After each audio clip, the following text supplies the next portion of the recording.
오후의 시작, 세상의 모든 정보. 안녕하십니까, 아나운서 임지웅입니다.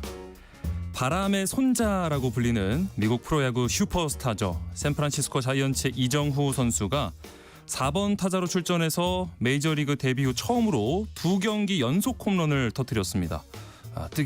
뜨거운 타격감을 과시하고 있는데, 잠시 뒤 스포츠 핫 이슈 코너에서 이정후 선수의 맹활약을 비롯해 국내 프로야구를 포함한 한 주간의 스포츠 소식 자세히 전해드리겠습니다. 요즘 일교차가 큰데요. 자연스럽게 감기 환자도 늘고 있습니다. 특히 이 아이들 감기는 콧물 같은 코 증상이 많죠.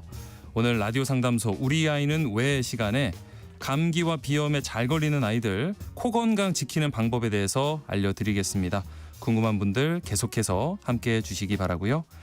저희 방송은 KBS 1라디오 유튜브 채널을 통해서도 실시간으로 시청과 참여를 하실 수 있습니다. 많은 관심 부탁드리면서 KBS 세상의 모든 정보 지금 시작합니다.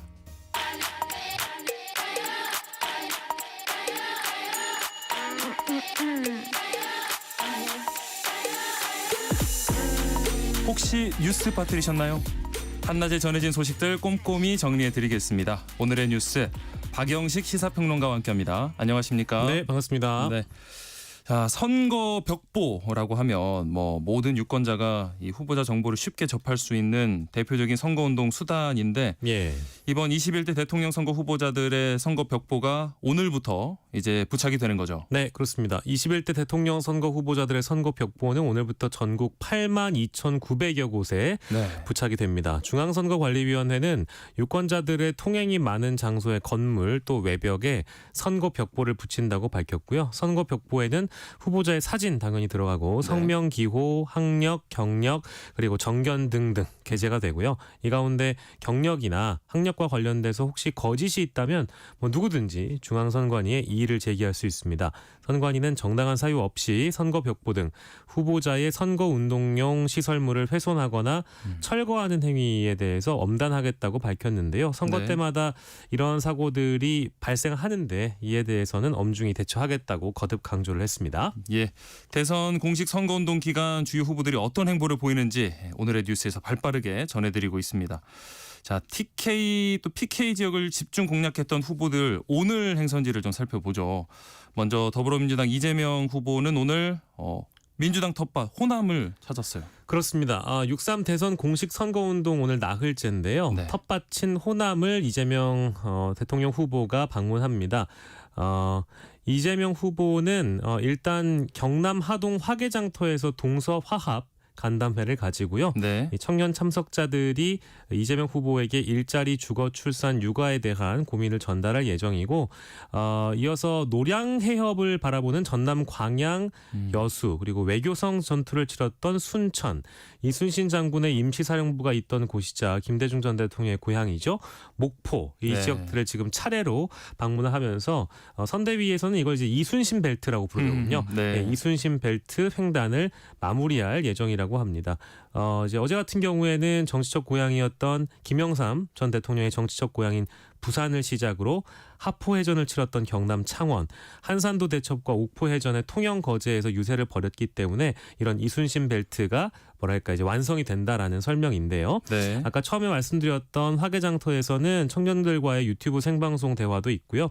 전남 광양 드래곤즈 경기장, 여수 이순신 관장, 순천 도심, 목포 유세 등으로 서남해안을 달릴 예정입니다. 네. 그리고 오늘 지금 이 시간에 좀 눈에 띄는 소식은 김상욱 국민의힘 탈당한 이제 네. 무소속 의원이 됐죠. 예. 이분에게 이재명 후보가 입당해서 함께 했으면 좋겠다.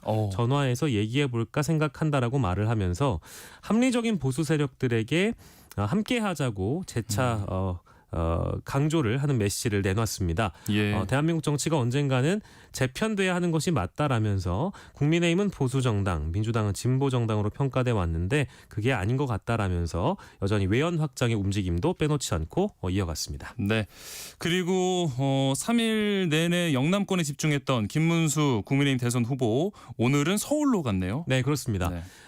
서울 수도권 표심 공략에 들어가는 김문수 대선 후보 네. 오늘 여의도 중소기업 중앙회에서 자랑스러운 중소기업인 협의회가 AI 시대 기업 대응 전략을 주제로 여는 조찬 강연회에 참석했고요. 예. 이어서 서울 지하철 2호선 신도림역 앞에서 출근길 인사도 나섰고 이후에 이제 국회에서 중앙선대위 회의를 갖고 선대위원장 등에 대한 임명장을 수여합니다. 네. 그리고 이제 스승의 날이 내일이잖아요. 예. 대한민국 오늘이잖아요. 오늘이죠. 네. 오늘 대한민국 교원조합으로부터 정책 제안서를 받고 교육 현장 공약도 발표할 예정입니다. 네. 사실 지난 며칠간 대구, 부산, 영남권을 찾아서 지지층 결집을 호소한 바 있는 김문수 후보, 실제로 이 어떤 진정성에 대한 시민들을 찾아가는 진정성에 대한 부분을 매번 강조하고 있는데 그래서 그런지 몰라도 오늘 다시 한번 비상계엄과 관련해 12.3 비상계엄과 관련해서 진심으로 정중하게 사과의 말씀을 드린다는 뜻을 밝혔습니다.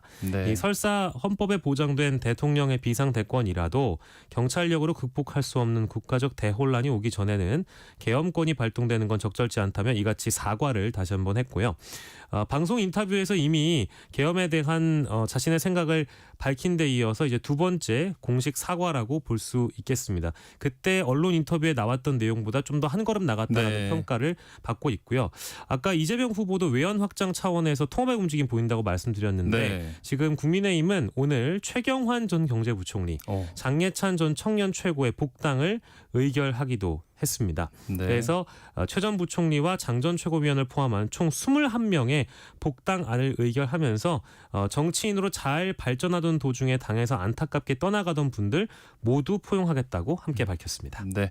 그리고 이준석 개혁신당 대선 후보는 이제 서울 교대를 방문하면서 뭐 교육 관련 이런 집중 행보를 이어간다고요. 네, 오늘 이제 마찬가지로 스승의 날이기 때문에 네. 교육 관련 집중 행보를 이어가고 있는데요. 이제 이준석 후보는 서울역으로 이동해서요.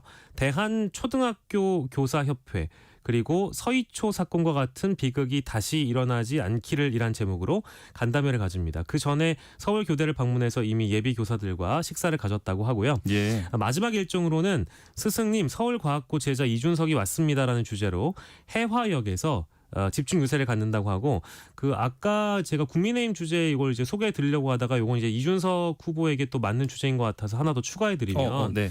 언론 다수가 일단 김문수, 이준석, 김문수 두 후보의 단일화에 지금 관심이 예. 쏠려 있는데요. 네. 국민의힘 공동선대위원장인 이정현 전 국민의힘 대표가 또 오늘 이준석 개혁신당 후보에 대한 공식적인 당의 사과 그리고 징계 취소, 복권, 당 개혁 선언을 제안한다라고 이미 이 얘기를 꺼냈고요. 예. 다만 당 차원에서는 징계 취소권은 2023년에 있었고 나머지 건들은 검토하겠다라고 밝혔거든요. 네. 이렇게 돼버리면은 사실상 이준석 후보가 국민의힘과 뜻을 합치는 데에는 여러 어떤 장애물들이 사라져가고 있는 상황이 되었다. 이제 오늘 이 얘기까지는 말씀드릴 수 있겠습니다. 네. 한낮의 교양 파트너 지금 여러분께서는 세상의 모든 정보와 함께하고 계십니다. 그리고 이 공직선거법상 허위사실 공표죄의 이 구성 요건 중에서 행위를 삭제하는 이 공직선거법 개정안이 어제 국회 법제사법위원회 전체 회의에 통과를 했습니다. 네, 그렇습니다. 공직선거법상 허위사실 공표죄의 구성 요건 중에 행위를 삭제하는 공선법 개정안이 어제 오전 국회 법사위 전체 회의를 통과했는데요. 네. 당연히 민주당 의원들은 찬성 입장이었고요. 국민의힘 의원들은 반대했습니다. 예. 이번 공직선거법은 이제 국회 본회의 절차를 남겨두게 됐는데 공직선거법 위반 사건으로 지난 5월 1일에 대법원에서 유죄 취지 파기환송 판결을 받았던 이재명 대선 후보는 향후 재판에서 이 관련 법안이 통과되면 이른바 면소 판결을 받을 수 있게 된다라는 네. 법조계의 해석이 나오고 있고요. 이재명 후보가 재판을 받게 된 법 위반 행위에 대한 규정 자체가 법에서 삭제되기 때문이라고 그렇죠. 합니다. 네. 일단 민주당은 지난 1일에 대법원에서 이재명 후보의 판결이 나오자 하루 만에 법 개정안을 발의했고요. 발의한 지 지금 이제 일주일 되지 않았는데 행안위를 통과했고 법사위를 통과해서 이제 본회의에 오르게 된 겁니다. 당연히 국민의힘은 법 개정안 처리에 반박하고 있고요. 법 앞에 모든 사람이 평등한데 이것은 이른바 이제 위인설법이다. 네. 이재명 후보만을 위해서 법을 개정하는 것은 아니지 않느냐라는 그런 비판을 함께 덧붙였습니다. 네, 또 뭐 과거 사례를 얘기하면서 형평성에 어긋난다 뭐 이런 이야기도 더했고요. 또 국회 법제사법위원회 더불어민주당 주도로 이 조희대 대법원장 이 사법부의 대선 개입 의혹 진상규명 청문회를 열었는데 결국 뭐 조 대법원장도 그렇고 핵심 증인들이 모두 불출석했습니다. 네, 그렇습니다. 어제 그 대법원 쪽에 총 16명의 증인을 요구했는데 네. 16명 모두 다 참석하지 않기로 결정을 한 것이고 이미 불출석 사유서는 이번 주 초에 냈었거든요. 네. 바람직하지 않다라는 그런 입장이었습니다. 청문회를 추진한 민주당 법사위원들은 당연히 이제 불출석 자체가 위법하다고 반발했고요. 김용민 민주당 의원은 증인들이 다 안 나왔는데 법원에서 재판할 때 피고인이나 증인을 소환하면 국민들은 다 나간다. 이게 법의 의무로 규정되어 있기 때문인데 오늘 입법부 국회가 이 자리를 증인으로 당사자들을 소환했다면 당연히 나와야 되는 거다. 네. 이를 거부하는 건 법 위반이라고 봐야 한다고 따끔하게 지적을 했고요. 민주당 소속 정청래 법사위원장도 법을 더 모범적으로 지켜야 하는 분들이 불출석했다며 국회에서의 증언, 감정 등에 관한 법률 2조를 위반했다. 적절하게 법적 조치를 취하겠다라고 말을 했습니다. 하지만 일각에서는 특히 이제 여당 쪽에서는 이야기하기를 이것이 사법부를 흔드는 행위다. 사법부의 독립을 위태롭게 하는 행위라고 반박하기도 했습니다. 네. 그리고 어제 이 법제사법위 전체 회의에서 민주당과 조국혁신당이 지기현 부장판사를 집중 비판을 했어요. 그러면서 룸살롱 접대 의혹을 또 제기했습니다. 네, 이제 민주당 의원들뿐만 아니라 모든 국회의원들은 국회 내에서 면책특권을 가지게 되잖아요. 네. 어떤 제보를 받고 나서 의혹 제기를 하고 피감기관의 의혹 당사자들이 답변을 할 의무는 분명히 있습니다. 다만 이 의혹 제기나 제보들이 가끔 가다가 이제 틀리는 경우나 네. 혹은 이제 소문에 지나지 않는 내용일 경우에는 당연히 의혹을 제기한 의원들을 대상으로 해서 따끔한 또 지적이 있기도 하지요. 네. 어쨌든 내용을 좀 살펴보자면 김용민 민주당 의원이 일단 포문을 열었습니다. 어떤 판사가 룸살롱에서 접대를 받았다는 제보를 받았다. 1인당 100만 원에서 200만 원의 비용이 나올 텐데 여러 차례 술을 마셨는데 그 판사는 돈을 낸 적도 없다라는 제보라고 말을 했습니다. 이른바 이제 접대를 받았다는 얘기겠죠. 본인의 네. 돈을 낸 게 아니라는 겁니다. 김용민 의원은 내란 속에 윤석열을 재판하고 있는 지 부장 판사가 그 당사자라며 고급 룸살롱에서 술 접대를 받았다는 사진 제보까지 들어왔다. 당장 감찰부터 시작해야 된다라고 법원 행정처 처장인 천대엽 처장에게 따져 물었고요. 네. 이에 대해서 처장은 확인해보고 검토하겠다라는 답변을 되풀이했습니다. 그도 그럴 것이 지금 사진이 있다라고 주장을 했고요. 예. 이따가 지금 또 설명드리겠습니다만 노종면 선대위 대변인의 경우에는 룸살롱 판사에게 대한민국 운명을 맡길 수 없다라면서 재판 배제를 압박하는 과정에 이 사진에 실제 지기현 판사의 얼굴이 선명하게 드러나 있다라는 이제 주장까지 했거든요. 네. 그렇다라고 한다면 이게 그냥 뜬 소문에 의거한 의혹 제기가 아니라 사진이라는 증거까지 명확하게 확보했기 때문에 민주당에서 주장하고 있는 거 아니겠느냐. 이제 이런 상식적인 의구심을 가질 수 있겠죠. 다만 이것에 대해서 확인하는 절차가 지금 없었기 때문에 네. 오늘 중앙지법의 입장이 나오기도 했습니다. 예. 예.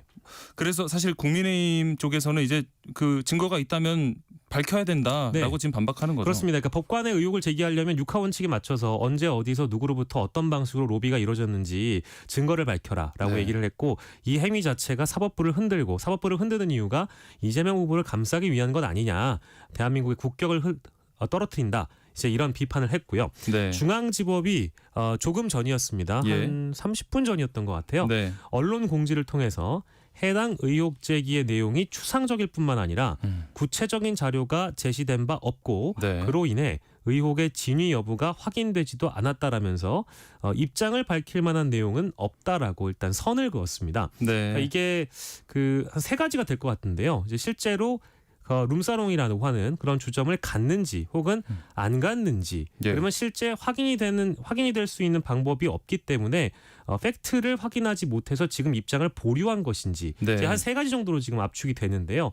중앙지법의 입장은 일단 의혹을 제기한 쪽에서 증거를 명확히 해달라라는 입장으로 일단 보입니다. 네. 그래서 시간을 좀 두고 기다려봐야 될 것 같은데 제가 좀 걱정되는 것은 이러다가 민주당이 사진을 만약에 공개를 해버렸다. 예. 이렇게 돼버리면 국회 즉 입법부와 사법부의 어떤 갈등 전면전의 양상으로 흘러갈 수가 있고 네. 이 사진 공개라는 것은 한편으로는 지금 선거 기간이어서 민주당에게는 또 이 사진 공개가 어떻게 작용할 것이고 이 선거판 흐름에 또 어떻게 작용할 그렇죠. 것인가 그런 것까지도 함께 봐야 될 것 같고요.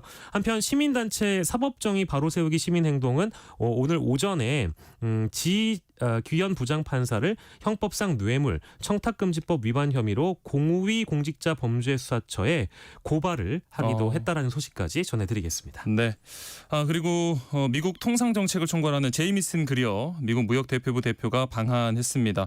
오늘과 내일 이 제주에서 에이펙 통상장관회의가 열리는데 여기 참석하기 위한 거죠? 네, 그렇습니다. 미국 통상 정책을 총괄하는 사람인데요. 미국 무역대표부 USTR 제이미슨 그리어 대표가 제주에서 열리는 에이펙 통상장관회의 참석차 방한을 어제 했습니다. 그리어 대표는 미국 워싱턴에서 출발해가지고 대한항공 비행편으로 어제 오후 6시 20분쯤에 인천공항으로 입국을 했고요. 네. 오늘 10월 경주에서 개막하는 에이펙 정상회의 준비를 위해서 이 통상장관회의가 미리 열리게 되는데 네. 주요국 통상장관들이 세계국 보호무역주의 흐름 속에서 원활한 무역을 위해서 어떻게 공조할 것인가 이걸 논의하는 자리이고요. 우리 입장에서는 사실은 안덕근 산업통상부 장관과 네. 양자회담을 갖고 미국이 한국에 예고한 25% 상호 관세 부과 문제와 조선 등 산업협력 문제 등을 의제로 놓고 내일 협상을 또 벌일 예정이어서 한미 간의 통상 협의가 어떻게 또 전개가 될지 많은 분들의 관심이 모아지고 있습니다. 네. 오늘의 뉴스 오늘 여기까지 하겠습니다. 지금까지 박영식 시사평론가와 함께했습니다. 고맙습니다. 감사합니다. KBS 라디오 세상의 모든 정보 함께하고 계신 지금 시각 12시 36분입니다. 이 시각 교통정보 알아보겠습니다. 네, 이 시각 교통정보입니다. 오전까지만 해도 빗길의 영향으로 정체 구간이 꽤 있었는데요. 정오가 되면서 많이 수월해졌습니다. 고속도로는 경부고속도로 서울 쪽 양재에서 반포나들목까지만 밀리고요.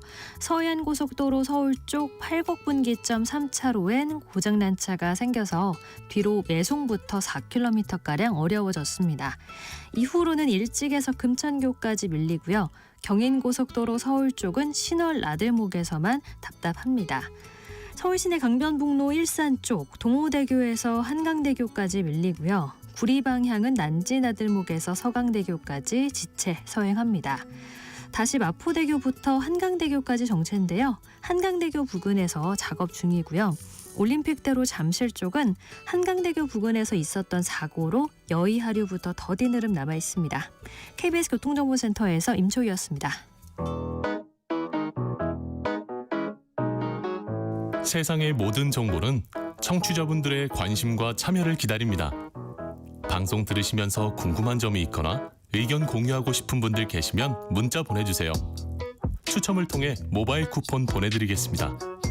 참여하실 번호는 샵 9730이고요. 짧은 문자 50원, 긴 문자 100원의 이용료가 부과됩니다. 콩 게시판을 통해서는 무료로 참여하실 수 있고요. KBS 1라디오 유튜브 채널을 통해서도 실시간으로 시청 참여하실 수 있습니다. 꼭 알아야 할 정보를 알기 쉽게 전달해드리는 세상의 모든 지식. 목요일에는 한 주간 있었던 스포츠 소식 살펴보는 스포츠 한 이슈 시간 준비되어 있습니다. 정현호 KBS 스포츠국 PD와 함께합니다. 안녕하십니까? 네, 안녕하십니까? 네. 먼저 프로야구 소식부터 살펴보죠. 네. 야, 대단합니다. SSG 최정 선수가 KBO 리그 사상 첫 500홈런을 기록했습니다. 그렇습니다. 이 개인 네. 통산 500홈런 자체도 굉장히 대단한 기록인데 이게 좀 체감이 안 와닿으시는 분들이 많을 것 같아요. 네. 500홈런이라는 거는 기본적으로 선수가 약 20년 정도 선수 생활을 한다고 가정했을 때 이것도 네. 긴 기간입니다. 그렇죠. 20살에 데뷔를 해서 40살까지 한다고 가정했을 때 매년 25홈런 이상을 기록을 해야 되는 수치고 네. 이제 전제 조건에는 또 그런 것도 좀 다치지도 말아야 되고 그렇죠. 중간중간 뭐 부진으로 인해서 뭐 출장을 못하는 경우도 없어야 되고 네. 이렇게 꾸준히 20년 이상씩 홈런포를 가동한다는 게 굉장히 쉬운 일이 아니고 예. 지난해까지 이제 통산 495홈런을 기록을 하고 있어서 이번 시즌 달성이 유력하겠다 생각을 했는데 네. 올 시즌 개막을 앞두고 최정 선수가 정말 간만에 부상을 당해서 조금 네. 시즌을 늦게 시작을 했었죠. 그러면서 이제 이 최정 선수의 기록을 조금 찾아보자면은 2005년에 입단을 했습니다. 그러니까 네. 올해로 딱 이제 20년 차가 된 그러네요. 건데 네. 한 팀에서만 또 이 SSG, SK 때부터 한 팀에서만 20시즌을 소화하고 있는 소위 말해 원클럽맨이고요. 예. 지금 현재 보유하고 있는 기록들을 보면은 19시즌 연속 두 자릿수 홈런 그리고 시즌 홈런왕을 총 3차례 달성을 했었고 네. 포스트 시즌 통산 13개의 홈런 그리고 한국 시리즈 우승도 무려 5번이나 기록을 했었기 때문에 예. 개인의 성적뿐 아니라 팀의 성적까지도 견인할 수 있는 명실공히 대표적인 거포라고 볼 수 있을 것 같고요. 이렇게 되면서 이제 최용우 선수가 500홈런을 넘어서 그 이상 어디까지 나아갈 수 있을까? 최정 선수가. 네, 왜냐하면은 600홈런도 가능하지 않을까라는 전망도 와, 600 또 나오고 있어요. 네. 이런데 아까 말씀드린 것처럼 25개, 20개 이상의 홈런을 5, 6년 정도 더 쳐줄 수 있을 거냐 이거에 대한 이제 기대가 있는데 이렇게 되면서 이제 최정 선수의 기록이 과연 600호까지 이어질 수 있을지 다른 선수라면 쉽지 않은데 최정 선수니까 가능하지 않을까라는 또 기대가 나오고 있는 상황입니다. 네, 이 매번 좀 기념비적인 그런 홈런이 나오면 네. 그 홈런볼을 누가 잡느냐에도 관심이 쏠리는데 그렇죠. 어제 뉴스에도 이 야구 팬이 나왔더라고요. 네. SSG를 좀 오랫동안 응원해온 팬이었어요. 그렇죠. 이런 이벤트가 있을 때마다 항상 조금 나오는 이슈 중에 하나가 이 야구에 그렇게 열정이 있거나 애정도가 높지 않은 사람이 당첨됐을 경우에 팬들이 보기에는 약간 좀 억울하기도 하고 네, 네. 부럽기도 하고 그런 얄미운 느낌이 들 얄미운 수도 마음도 있고요. 있었고 네. 그랬는데 이번에 이 홈런볼을 잡으신 야구 팬 같은 경우는 네. 일단 유니폼부터 최정 유니폼을 입고 있었다고 하고요. 예. 거기에 더해서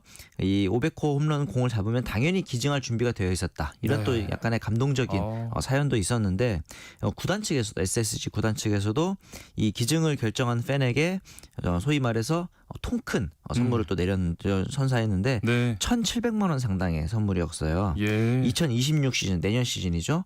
홈 경기 시즌 티켓 2매 그리고 스카이박스 초대권 한 장이랑 네. 최정 선수의 친필 사인 배트 그리고 와. 500홈런 기념 유니폼까지 받게 되고요. 네. 야구 외적으로도 선물이 풍성합니다. 신세계 상품권 100만 원, 모바일 상품권 150만 원 그리고 이제 SSG닷컴에서 150만 원 상품권, 스타벅스 이용권, 그다음에 이제 그 운동용품 바우처까지 아이고, 이게 예. 정말 개인의 어떤 그 영광이기도 하지만은 굉장히 좀 특별한 경험이 될 것 같은데 이거에 대해서 또 이 야구 팬은 많은 선물에 정말 감사하지만 가장 좋은 것은 앞서 그 최정 선수와 함께 사진을 촬영할 수 있는 기회가 와. 주어지는 거다 이렇게 얘기했으니까 정말 소위 말해 윈윈 같은 그런 상황이 아니었을까 하는 네. 생각이 듭니다. 진짜 그 진한 팬심이 느껴지는 그런 답변이었고요. 그렇죠.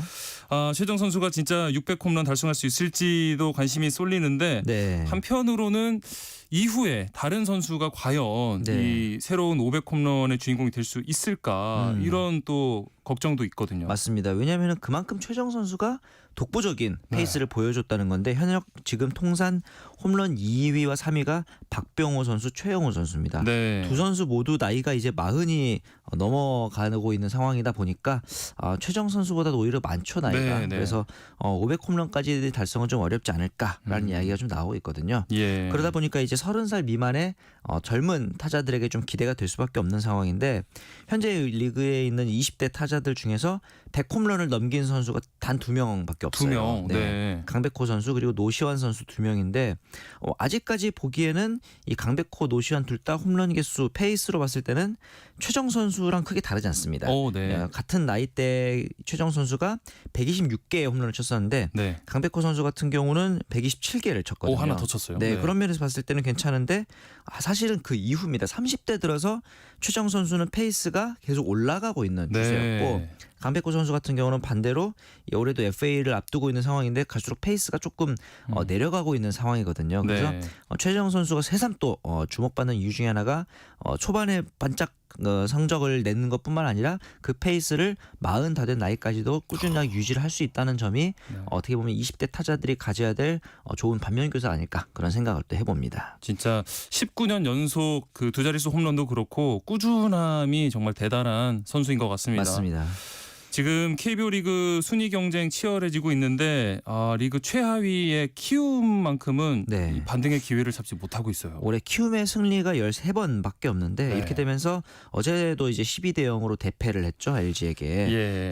키움의 이제 승률이 2할 9푼 5리까지 지금 떨어진 아이고. 그런 상황입니다. 네. 사실 이 KBO 리그에서 팀이 승률이 3할 아래로 무너진다는 거는 굉장히 좀 말하자면 곤란한 수준이다 네. 이렇게 볼 수가 있을 것 같은데 마지막 2할 때 승률이었던 팀이 2002년도에 롯데자이언츠였거든요. 와, 20여 년 전이에요. 네, 맞습니다. 이 당시에 이제 이 리빌딩을 선언하면서 기존 선수들을 대거 트레이드했는데 35승 1무 97패라는 2할 6푼 5리의 굉장히 낮은 승률을 기록을 했었는데 네. 이렇게 되면서 이제 좀 좋지 않은 여파가 당연히 팬들이 경기장을 좀 외면하게 되는 부분이 있죠. 그렇죠. 당시에 이 롯데 같은 경우는 2002년 10월 19일 한화전에서 유료 관중이 69명 들어왔습니다. 최근에 뭐 100명도 안 됐어요. 10,000명이니 2만 예. 명이냐 얘기를 하는데 69명의 유료 관중으로 역대 최소 관중 2위 기록을 하고 있고 네. 그 사흘 전이었던 16일에는 96명이 입장을 했단 말이죠. 네. 이런 식으로 팬심이 한번 떠나가기 시작하면은 키움 히어로즈도 만약에 이 여파가 좀 지속될 수도 있지 않을까라는 걱정이 될 텐데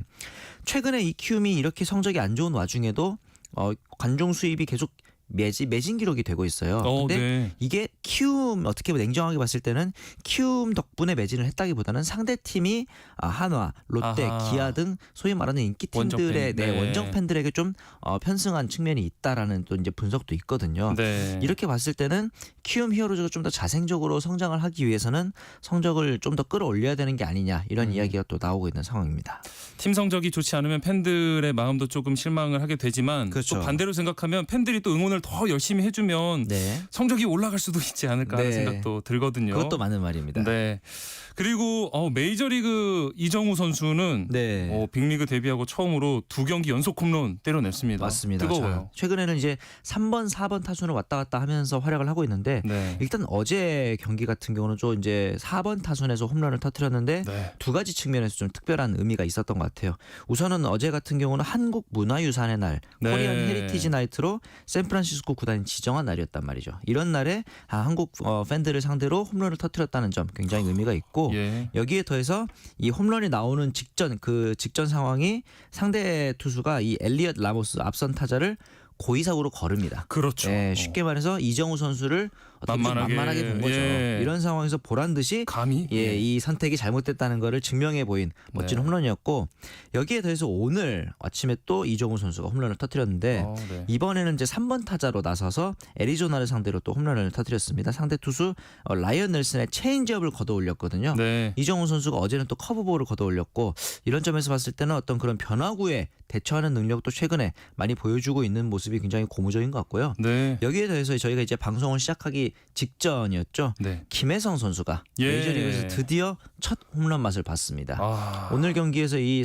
워클랜드의 좌완 선발인 굿나르 호글런드를 상대로 해서 2구째 포신 페스티벌을 공략을 해서 우중간 담장을 넘기는 솔로 홈런을 또 터뜨렸습니다. 네. 그러면서 이제 더그아웃으로 들어와서 동료들과 하이파이브를 하는데 이 오타니 선수와 네. 너무 수줍게 하이파이브를 하고 환호를 하는 모습을 보면서 뭐지 저 정도로 약간 부끄러운가 그런 모습도 보였는데 김혜성 선수가 최근에 이 더그아웃에서 오타니 선수 그리고 뭐 야마모토 사사키 로키 네. 같은 일본 선수들이 굉장히 잘 챙겨주고 있다라는 이야기를 들었었거든요. 맞아요. 네. 이런 부분들을 봤을 때 성적도 이제 조금씩 나오기 시작한다면은 더그아웃 내에서도 굉장히 좀 적응에 유리한 측면이 있지 않을까라는 좋은 모습을 또 기대해 보겠습니다. 네, 메이저리그에서 계속해서 좋은 소식 들려왔으면 좋겠습니다. 네. 그리고 지금 프로농구 KBL은 챔피언 결정전을 치르고 있는데 야 이거 서울 SK가 진짜 리버스 스윕하는 거 아니야? 그러니까요. 약간 반전 드라마가 쓰여지고 있는 것 같습니다. 사실은 이 창원 LG의 3연승도 반전이었어요. 네. 왜냐하면 이제 정규 시즌에서 SK가 워낙 압도적인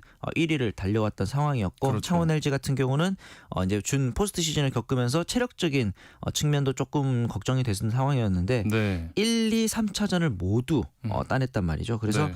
야 그냥 손쉽게 창원 LG가 어떻게 보면 업셋을 이뤄내는 게 아니냐 이런 이야기가 있었는데 네. 4, 5차전 패배를 했죠. 그런데 이게 그냥 패배가 아니었습니다. 네. 대패를 당하고 말았죠. 4차전에서도 20점 차의 대패 그리고 13일에 열렸던 5차전은 무려 30점 차의 아이고, 대패를 네. 당했습니다. 사실 이게 챔피언 결정전에서 나오기 쉬운 스코어는 아니잖아요. 네. 그러면서 이게 이 연패 과정 자체가 좋지를 않다 보니까 전희철 감독 입장에서도 이 정도면은 페이스가 어느 정도 우리에게 넘어온 게 아닌가라는 네. 또 기대를 하게 되는 거고 조상현 감독도 사실은 이 SK를 만나게 된 이후에 우리는 오히려 SK를 만나는 게 더 편하다라는 이야기를 간접적으로 할 정도로 굉장히 좀 자신감 있는 모습이었는데 이 4, 5차전 이후 경기력이 소위 말해 본인이 주문한 대로 전혀 나오지를 않고 있다 보니까 네. 이 부분에 대해서 조금 당황하는 느낌이 있었거든요. 예. 기본적으로 창원 LG 같은 경우는 주전 선수들에 대한 의존도가 높은 팀입니다. 네. 마레이, 칼 타마요를 중심으로 유기상, 양준석 같은 외곽에서 지원이 절실한 팀인데 타마요가 결정적으로 4, 5차전에서 모두 득점이 한 자릿수에 그쳤어요. 아이고, 그리고 네. 이러면서 이제 결국 주전 선수들의 부진을 남은 6, 7차전에서 어떻게 회복할 수 있는 것이냐. 그리고 이제 기본적으로 이제 분위기를 끌어올리는 것도 중요한 상황이기 때문에 이런 부분들이 좀 LG가 이제 남은 경기를 앞두고 지니는 숙제가 아닐까 하는 네. 생각이 듭니다. 이제 6차전이 LG 홈에서 열리니까 네. 아직은 그래도 우승 가능성이 LG가 높아 보이는데 네. PD님은 어떻게 보실까요? 1, 2, 3차전에서 LG가 이길 수 있었던 비결은 포스트 쪽에서 자밀원이 선수를 잘 공략했던 덕분이라고 생각을 해요. 네. 그런데 4, 5차전에서는 이 SK가 어떻게 보면 본인들의 장기였던 포스트업 싸움, 그 골밑 싸움에 좀 더 집중을 했던 측면이 있습니다. 그러면서 LG의 평균 득점을 60점대 아래까지도 끌어내렸던 부분이 있었는데 네. 결국 이 골밑에서 싸워줘야 될 아셈 마레이 그리고 타마요 선수의 위력이 반감되니까 LG 같은 경우는 전희철 감독이 좀 바라던 대로 자밀원이 선수를 상대로 좀 무기력한 모습을 보여주기도 했고 그다음에 이 주 득점원이라 할 수 있는 유기상 선수, 양준석 선수의 외곽슛 성공률도 기본적으로 이제 골밑에서 리바운드 싸움이 안 되다 보니까 네. 적중률이 떨어지는 상황이기도 했거든요. 그리고 이 LG가 얼마나 이 골밑 싸움에서 밀려서 외곽에만 치중했는지 보여준 지표가 하나 있는 게 자유투 개수입니다. 네. 5차전 같은 경우는 LG가 골밑에서 몸싸움이나 접전이 많아지면 자유투를 내어주게 되는데 네네. 이렇게 LG가 얻어낸 자유투가 12개밖에 없었거든요. 한 경기에. 네. 네. 서울 SK 같은 경우는 23개를 얻어냈었는데 사실 이마저도 자유투 성공률이 떨어지는 마레이 선수는 고의적인 반칙으로 끊는 경우가 있다는 점을 감안하면은 네. 이 박정현 선수의 자유투 2개가 전부라고 볼 수 있거든요. 네. 결국 이 같은 골밑에서의 피지컬 열세를 어느 정도 LG가 만회하느냐가 우승 향방에 좀 변수가 될 것으로 보입니다. 네. 자 그리고 손흥민 선수가 속한 토트넘이 오는 22일에 유로파리그 결승 이제 맨유와 우승을 두고 맞붙게 됐는데 네. 손흥민 선수에게는 진짜 여러모로 의미가 있는 경기가 되겠죠. 손흥민 선수 생활 내내 우승이 한 번도 없다는 점이 참 어떻게 맞아요. 보면 이 월드 클래스의 선수가 우승 한 번 없다는 게 참 아쉬운 그런 대목인데 네. 하필이면 이 상대 팀도 우리나라 팬들에게 굉장히 친숙한 맨체스터 유나이티드잖아요. 그렇죠. 그래서 현관에서는 이 경기를 두고 이영표 위원과 박지성 위원이 해설을 하면 어떻겠느냐 뭐 이런 재밌을 것 같아요. 이야기도 나오고 있었는데 네. 토트넘 같은 경우는 이제 극적으로 메이저 우승컵을 다시 들어올릴 기회가 됐습니다. 손흥민 선수도 무관에 시달리고 있지만 토트넘도 2008년 리그컵 이후로 우승컵이 없는 상황이거든요. 네. 그런데 참 이번 결승전을 앞두고 토트넘의 상황이 그렇게 좋은 편은 아닙니다. 그렇죠. 지금 메디슨 선수도 부상으로 아웃돼 있고 루카스 베리발도 시즌 아웃이 확정됐고 네. 이 와중에 공격 손흥민 선수의 파트너라고 볼 수 있는 클루셉스키 선수도 최근에 또 부상을 당했고 이런 상황에서 손흥민 선수도 개인의 컨디션도 많이 올라오지 않은 상황이다 보니까 이런 부분들을 어떻게 좀 끌어올리느냐 그리고 맨체스터 유나이티드, 토트넘 둘 다 리그 성적이 그렇게 좋지 않은 상황이거든요. 네. 결국에는 이런 부분들을 주장 역할을 해야 할 손흥민 선수가 선수단 전체의 분위기를 끌고 가는 것이 어떻게 보면 우승을 향해서는 가장 중요한 포인트가 될 것으로 보입니다. 이 맨유와 토트넘 양팀 모두 리그에서 성적이 워낙 안 좋기 때문에 그러니까요. 정말 중요한 경기가 되겠고요. 네. 자 마지막으로 차준환 선수가 피겨 선수 최초로 실업팀에 입단했다는 소식인데 네. 그동안 이렇게 실업팀 입단한 피겨 선수가 없었던 건가요? 예, 기본적으로는 이제 피겨 같은 경우는 워낙 선수 생명 자체가 좀 짧습니다. 그래서 이제 성인이 되고 나서는 거의 은퇴하는 경우가 많았었는데 네. 김연아 선수 같은 경우는 워낙 독보적인 케이스여서 실업팀에 입단하지 않아도 되는 그런 케이스였다고 보고 예. 하지만 차준환 선수 같은 경우는 이 본인이 남자 피겨에서 특히 대한민국 피겨에서 최초로 여러 가지 업적들을 일궈내고 있잖아요. 그렇죠. 동계올림픽에서도 5위를 기록을 했었고 이번에 또 하얼빈 동계 아시안 게임에서 금메달을 따냈고 네. ISU 4대6 선수권에서도 금메달을 따냈고 이런 것들이 어떻게 보면은 현재 대한민국 피겨판에서 어떤 낯선 환경들을 하나씩 극복해 나가고 있다 이렇게 볼 수 있을 것 같은데 이번에 또 서울시청의 피겨팀 입단식을 가지면서 네. 피겨 선수 최초로 서울 실업팀에 입단하는 모습을 보여주면서 이런 것들이 좀 더 오래 선수 생활을 이어갈 수 있는 데 있어서 좀 긍정적인 지원이 되지 않을까 그리고 본인의 후배들에게도 그렇죠. 이렇게 장기적으로 좀 안정적으로 선수 생활을 할 수 있는 바탕을 마련해 줬다는 점에서 좀 굉장히 뿌듯하다 이런 이야기를 또 하기도 했거든요. 그러면서 네. 마지막으로는 이제 다가오는 내년에 있을 밀라노 코르티나 단페초 동계올림픽 준비에 있어서도 실업팀과 함께 잘 준비를 해보겠다 이런 각오를 또 보여주기도 했습니다. 네, 차준환 선수 본인에게도 또 팀에게도 정말 윈윈이 됐으면 좋겠습니다. 네. 스포츠 하디쇼 오늘은 여기까지 하겠습니다. 지금까지 정현호 KBS 스포츠국 PD와 함께했습니다. 고맙습니다. 네, 감사합니다. 네, KBS 세상의 모든 정보 1부 순서 여기서 마무리하겠습니다. 2부에서는 우리 삶의 보탬이 되는 생활 경제 뉴스 준비되어 있고요. 또 라디오 상담소 우리 아이는 왜, 그리고 목공소 코너 기다리고 있습니다. 그럼 저는 1시 2부에 다시 찾아뵙겠습니다.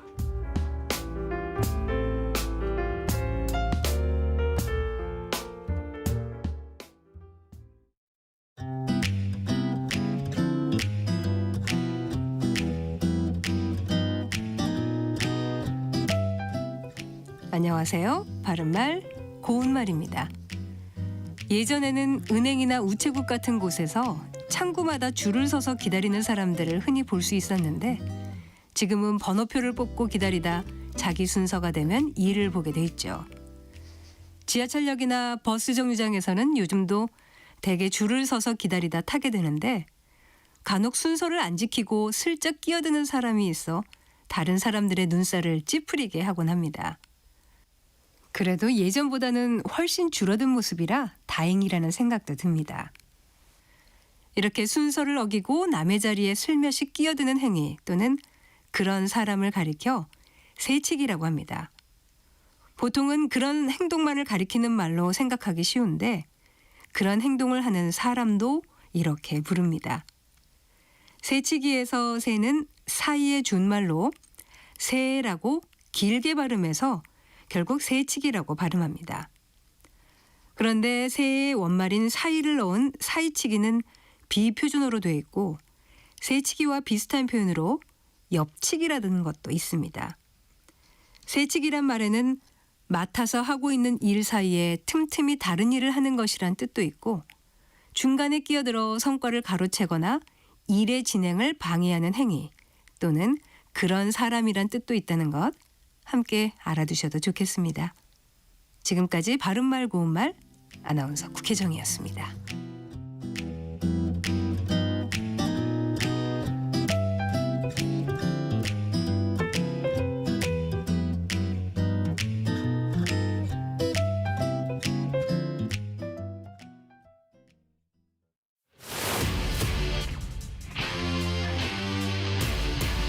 토론에 정답은 없습니다. 토론이 세상을 바꿀 수도 없습니다.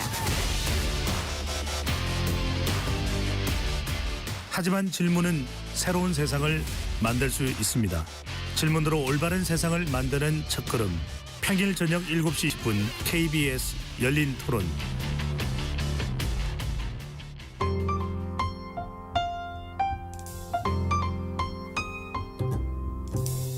어떤 하루 보내고 계신가요?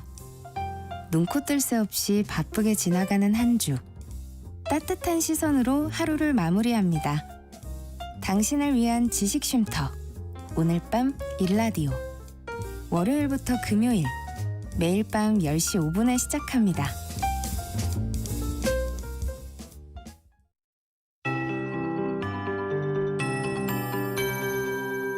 KBS 58분 날씨.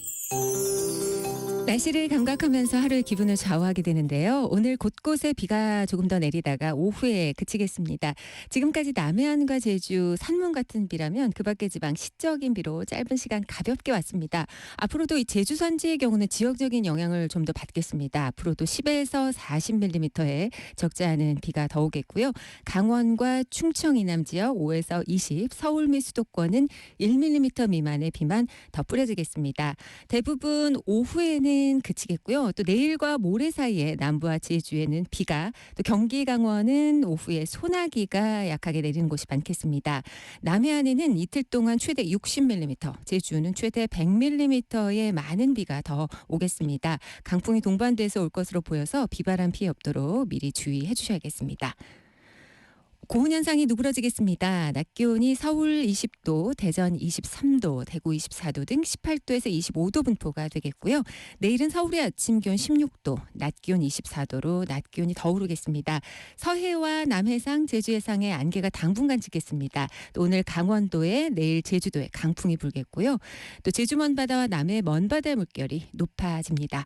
지금 서울의 기온은 19.1도입니다. KBS 58분 날씨 강혜종입니다.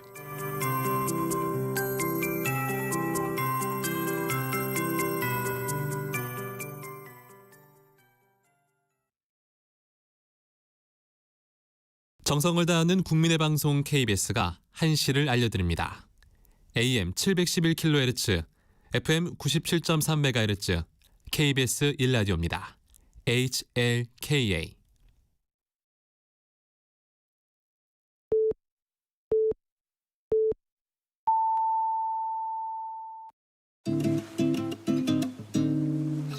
나른한 오후를 책임질 영양 만점 지식 비타민. 세상의 모든 정보.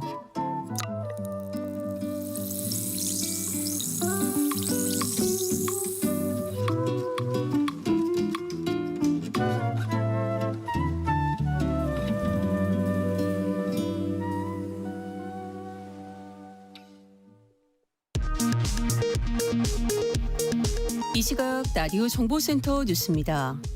21대 대선 공식 선거운동 나흘째인 오늘 더불어민주당 이재명 후보는 영호남이 만나는 화개장터에서 광주, 대구 출신 청년을 만나 동서화합을 강조했습니다.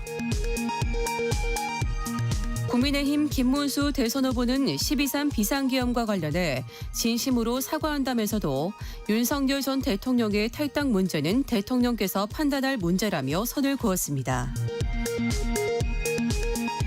이준석 개혁신당 대선 후보는 윤 전 대통령이 옆구리 찔리듯이 탈당해도 표심에 영향을 주지 않을 것이라고 말했습니다. 조국혁신당은 김문수 후보가 사과가 진심이라면 당장 당무 우선권을 발동해 윤 전 대통령을 출당 조치하라고 촉구했습니다. 정부가 중국계 초저가 쇼핑몰 테무에 과징금 13억여 원을 부과했습니다. 이용자 개인정보를 몰래 해외 위탁업체에 넘기는 등 개인정보를 소홀히 처리한 사실이 정보 조사 결과 확인됐습니다. 지금까지 라디오 정보센터 뉴스 정한나였습니다.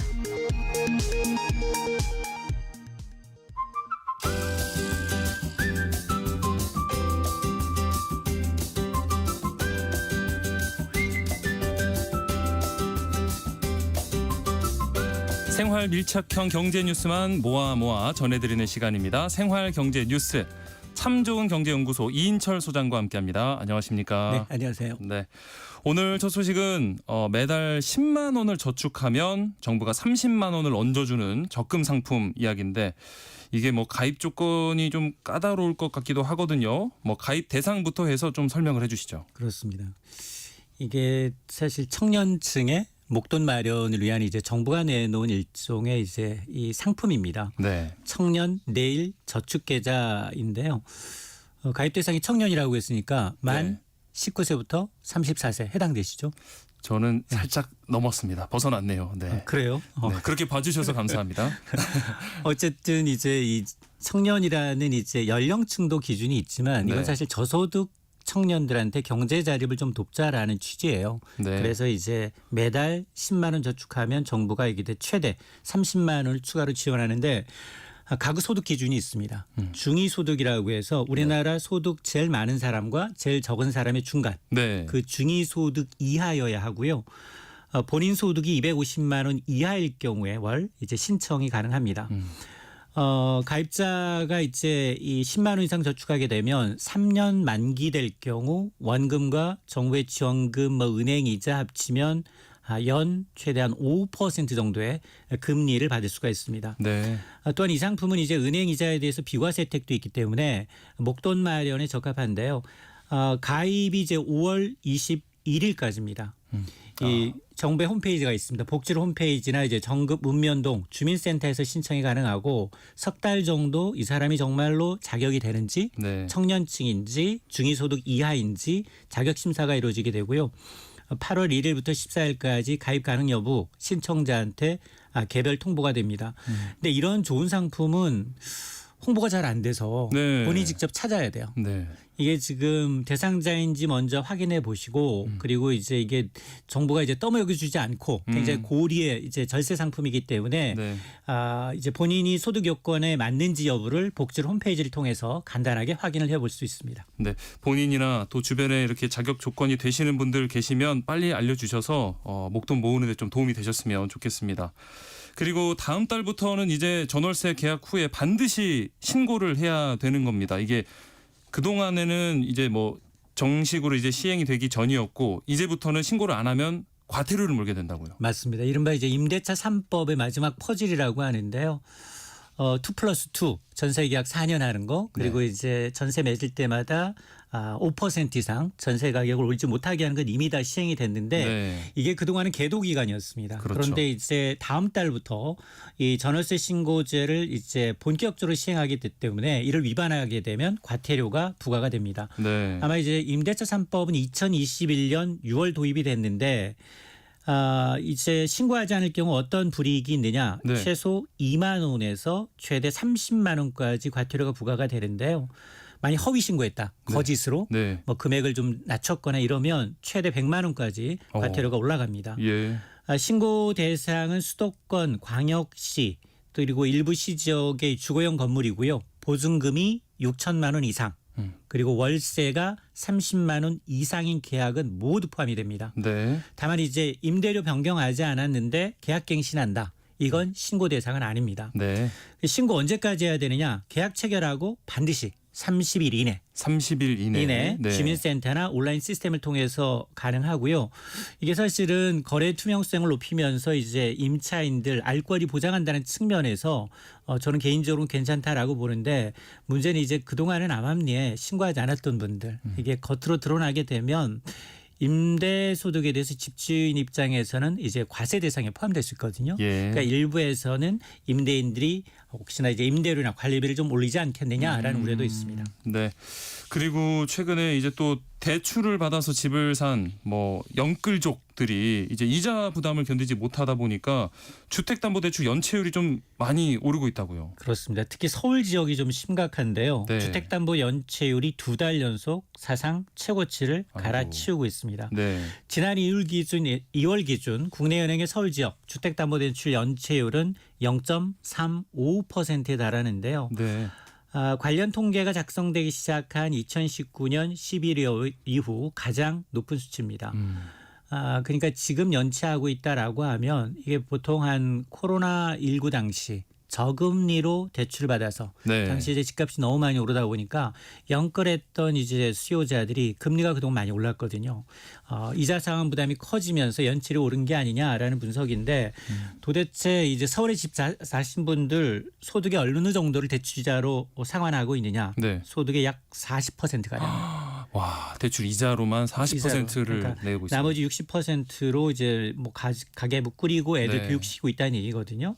문제는 대출이자 부담을 견디지 못해서 이제 경매로 넘어가는 건수도 늘고 있는데요. 네. 서울 지역의 이제 경매 건수 1월부터 4월까지 따져보니까 979건인데 네. 1년 전에 비해서 30% 이상 늘었습니다. 어이고. 임의 경매라는 건 이제 부동산 대출 받고 대출자가 원금과 이자 포함해서 3개월 이상 연체했다. 이럴 경우에는 금융당국이 재판하지 않고 바로 부동산의 경매로 넘기는 절차거든요. 네. 그런데 사실 서울에서 지금 빚을 내지 않고 내전 마련하기가 쉽지가 않습니다. 그렇죠. 그러니까 중장기적으로 이게 한 30년, 최장 30년 내지 40년까지 나눠 갚잖아요. 그러다 보니까 본인의 갚을 능력을 좀 꼼꼼히 이제 따져보고 비투에 나서야 한다라는 의미입니다. 네. 이런 이자에서 오는 스트레스 시원한 맥주로 좀 날려 보내고 싶은 분도 계실 텐데 맥주 가격도 오른다고요. 맞습니다. 오늘 28일부터입니다. 네. 주요 맥주 제품 출고 가격이 오르는데요. 하이트 진료가 평균 2.7% 인상하기로 했는데 이게 출고 가격이잖아요. 그렇죠. 출고 가격은 도매점, 소매점에 넘기는 가격이기 때문에 네. 여기에서 다시 유통마진 더해지죠. 그러면 최종 가격은 더 가파르게 오릅니다. 네. 2.7%라고 해서 몇 백 원, 몇십 원 오르지만 실제 소비자들은 몇 백 원 내지 1,000원 단위로 오르기 때문에 그렇죠. 이번 가격 인상은 2023년 11월 이후 1년 6개월 만이라고 하는데 물론 뭐 여러 가지 이유가 있습니다. 원부자재 가격 많이 올랐다. 네. 인건비도 오르고 여러 가지 얘기를 하고 있지만 물론 소비자 부담을 고려해서 가정에서 많이 즐겨 찾는 500ml 캔과 같은 일부 제품의 가격은 가격을 동결했다라고 하는데 문제는 앞서 한 달 전 맥주업체 1위 업체는 오비맥주예요. 네. 이미 지난달부터 맥주 가격을 2.9% 올렸습니다. 예. 또 다른 주류 업체 롯데칠성음료는 현재는 가격 인상을 검토하고 있지 않다라고 얘기하고 있는데 이게 현재만 검토하고 있지 않다. 그렇죠. 그렇죠. 단서를 나중에 붙였습니다. 어떻게 될지 모른다라는 네. 얘기이고 문제는 뭐냐? 일단 소비자연대가 굉장히 강하게 반발하고 있습니다. 이게 맥주 제조업체들이 지금 계속해서 원부자재 가격 핑계로 가격을 올리고 있는데 업계 1위인 오비 맥주의 경우는 지금 3년 연속 가격 오르고 있거든요. 예. 그러다 보니 이게 비용 절감에 비해서 이제 이 가격을 너무 많이 올려서 이득을 과도하게 추구하고 있는 게 아니냐라는 비판도 나오고 있습니다. 네. 경기가 안 좋고 이렇게 내수 부진이 이어지다 보니까 편의점 매출도 사상 처음으로 역성장을 했다고요. 맞습니다. 네. 이게 사실은 편의점 보시게 되면 뭐 서울에서 뭐 두 집 걸러 다른 이제 브랜드를 거친 이제 네. 프랜차이즈 편의점들이 질비해 있는데요. 네. 1인 가구가 늘고 또 코로나 겪으면서 편의점이 급성장했습니다. 예. 그런데 지난 1분기 편의점 매출이 처음으로 마이너스 역성장한 겁니다. 정부의 통계를 보니까 1분기 편의점 매출은 지난해 같은 기간에 요새 0.4%가 줄어들어서 네. 2조 원대를 기록했는데 이게 2013년 2분기 관련 통계가 공개된 이래 편의점 분기 매출이 줄어든 건 이번이 처음입니다. 처음으로. 네. 실제로 CY GSES 25의 영업이익도 30%가 넘게 줄었거든요. 예. 당연히 내수가 부진하고 또 운영비는 더 늘었어요. 여러 가지 이제 이 인건비도 오르고 또 그다음에 24시간 일하는데도 불구하고 계속해서 옆 건물에 똑같은 이제 편의점들 경쟁업체들이 이제 출혈 경쟁하다 보니까 네. 늘어나고 있는데 지난해 국내 편의점 점포 수가 54,800여 개입니다. 5만. 네. 네, 이게 1년 전보다 68개가 오히려 줄어서 점포 증가율도 36만의 첫 하락세를 보이고 있는데 네. 편의점 수가 치킨 전문점, 치킨 프랜차이즈를 넘어선 지가 한참 되거든요. 네. 그러니까 포화 상태에 이르렀다라는 겁니다. 좀 과열 경쟁이 이루어지다 보니까 또 내수 부진까지 겹치면서 이렇게 역성장까지 나왔다는 소식이고요. 그리고 최근 뿐만 아니라 이 몸 건강에 대한 관심들이 높은데 헬스장 관련된 피해가 좀 증가를 하고 있다고요. 예. 몸짱 열풍. 네. 좋아하시죠? 저도 노력하고 있습니다만. 네. 아마 여름 이제 이 해수욕 좋아하시는 분들은 예. 헬스장 관련해서 아주 구독 열풍이 일고 있는데 피해도 그만큼 늘고 있습니다. 아이고. 한국 소비자원의 통계를 보니까 2022년부터 2024년까지 네. 접수된 이 헬스장 피해 구제 건수가 10,000건을 넘어섰습니다. 아이고. 네. 연도별로 매년 증가하고 있어요. 특히 올해 1분기는 870여 건으로 인해서 지난해보다 한 17.8%가 늘었는데 네. 피해자가 주로 20대부터 40대예요. 젊은 그렇죠. 층이 압도적으로 많습니다. 네. 평균 어느 정도로 계약을 했느냐? 약 120만 원 정도를 계약한 거예요. 야, 보통 이 정도면... 연회비를 받거든요. 그렇죠. 그러니까 연회비가 부담이 돼서 이게 구독 서비스가 있어요. 매달 차라리 내자. 네. 근데 이 구독 서비스라는 건 모바일 어플리케이션에 카드로 등록해놓고 매월 정해진 날짜에 이용료가 자동으로 결제받는 방식이에요. 네. 조금씩 나가니까 이걸 선호하는데 문제는 뭐냐. 이 헬스 구독 이용자가 늘어나다 보니까 이에 대한 또 불만도 많아지고 있는데요. 자동 결제 문제 또 계약 해지할 경우 환급을 거부한다는 등의 피해가 늘고 있습니다. 피해를 예방하기 위해서는 계약 체결 전에 환급 기준이 정확하게 어떻게 되는지 그리고 이제 관련 증빙 자료를 좀 확보하는 것이 중요합니다. 네, 확실히 이게 6개월, 1년 단위로 끊어야 그 비용이 확 절감이 되거든요. 저도 그래서 1년 하고 있는데 제발 사라지지 않고 계속 제 몸짱을 향한 제 욕심을 좀 채워줬으면 좋겠습니다. 최근에 SK텔레콤 해킹 사고를 악용한 보이스피싱 사례가 또 있어요. 맞습니다. 네. 유심 해킹 사고를 발생한 SK텔레콤 이 사례를 악용해서 보이스피싱, 스미싱이 잇따르고 있어서 네. 한국소비자원이 이제 주의를 당부하고 있는데요. 수법을 보게 되면 휴대전화 유심 해킹됐다라는 휴대전화 문자 메시지를 먼저 보냅니다. 네. 그래서 원격 점검해주겠다라는 핑계로 악성 어플, 앱을 설치하도록 유도하는 방식입니다. 아하. 이게 이제 문자 메시지를 이용하는 이제 피싱 범죄인데요. 네. 만에 하나 이 앱을 설치하게 되면 스마트폰은 원격으로 조작이 가능합니다. 네. 그러면 거기에 있는 개인정보뿐 아니라 그 개인정보를 가지고 금융피해, 금융사기 피해까지 덤으로 발생할 수 있습니다. 네. 그래서 이 피해 예방하기 위해서는 우선 의심스러운 문자 메시지 받았다라고 하면 무조건 삭제해야 돼요. 그렇죠. 그 링크 클릭하면 절대 안 됩니다. 네. 이번 사태와 관련해서 SK텔레콤 측 정부 금융당 모든 별도 앱 설치 요구하지는 않는다는 사실을 꼭 기억하시고요. 네.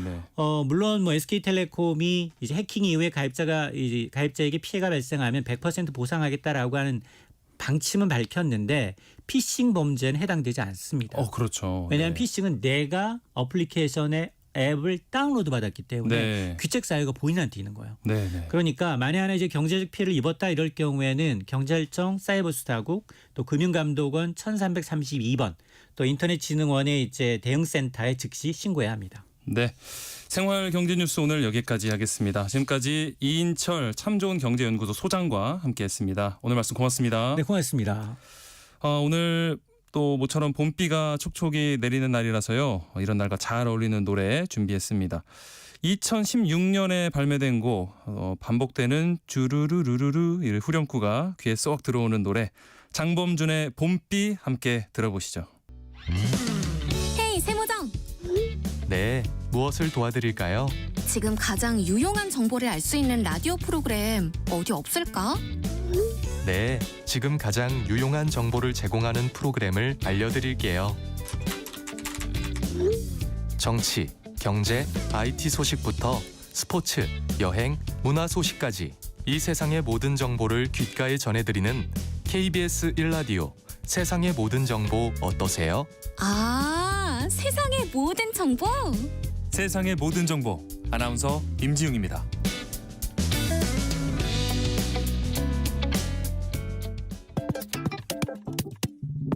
오늘 점심 메뉴 추천. 귀로 듣는 푸짐한 지식 한 상 어떠세요? 세상의 모든 정보. 아나운서 임지용입니다. 오늘도 참을 이인을 새기며 육아서를 뒤적이고 계실 이 시대의 엄마 아빠를 위한 시간입니다. 라디오 상담소 우리 아이는 왜? 이재현 용인 세브란스 소아청소년과 교수와 함께합니다. 안녕하십니까? 안녕하세요. 네, 오늘 어떤 얘기를 준비해 오셨을까요? 어제는 되게 더웠는데 오늘은 또 선선하네요. 네. 이렇게 최근 일교차가 커지고 있고 또 최근 연휴에 놀러들 많이 다녀오셨죠? 네. 그리고 아이들 개학하고 친구들과도 함께 많이 지내고 있는데 그러다 보니 감기 환자가 많아지고 있습니다. 예. 네, 그런데 아이들이 감기 걸리면 가장 많이 하는 이야기가 콧물이 난다는 것인데요. 이 코 증상으로 인해서 불편함을 느끼는 환자도 많은 만큼에 평소에 코 관리를 잘하는 것이 환자에게 중요하거든요. 네. 그래서 오늘은 감기가 잘 떨어지지 않아서 고생하는 우리 아이들, 특히 비염 때문에 더 많이 고생하는 아이들과 또 비염 있는 어른분들도 오늘 들으시면 도움이 되실 거거든요. 그래서 네. 건강한 코 관리법에 대해 이야기해 보려고 합니다. 네, 뭐 진짜 어른 아이 할 거 없이 많이들 관심을 가지실 텐데 특별히 아이들의 코 건강 관리가 중요한 이유가 뭘까요? 아이들은 일단 알레르기성 비염 같은 질환에 걸렸을 때 이게 제대로 관리가 되지 않으면 네. 만성적으로 코가 막히게 되거든요. 근데 이 코 막힌 게 단순히 생활에 불편함만 생기는 게 아니라 수면의 질 저하, 학습 능력 저하, 그리고 심하면 얼굴 변형이 생길 수도 있습니다. 네, 그리고 우리 아이들은 코와 귀의 연결이 약한데요.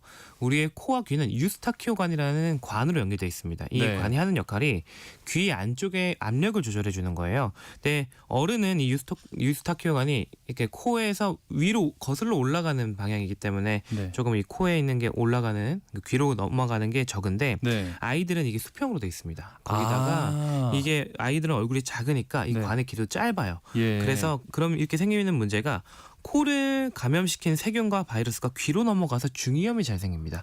그래서 아이들이 감기 걸리면 중이염이 잘 생기는 거거든요. 그리고 이렇게 아이들의 코 건강은 전신의 다른 문제까지 일으킬 수 있으니까요. 아이들 코 건강 관리가 매우 중요하다고 할 수 있겠습니다. 네, 감기로부터 아이를 지키는 건강한 코 관리법 살펴볼 예정입니다. 이재현 교수님께서 도움을 드릴 테니까요. 방송 들으시면서 궁금한 점들 또 상담받고 싶으신 분들 문자 보내주시기 바랍니다. 저희가 추첨 통해서 모바일 커피 쿠폰 보내드립니다.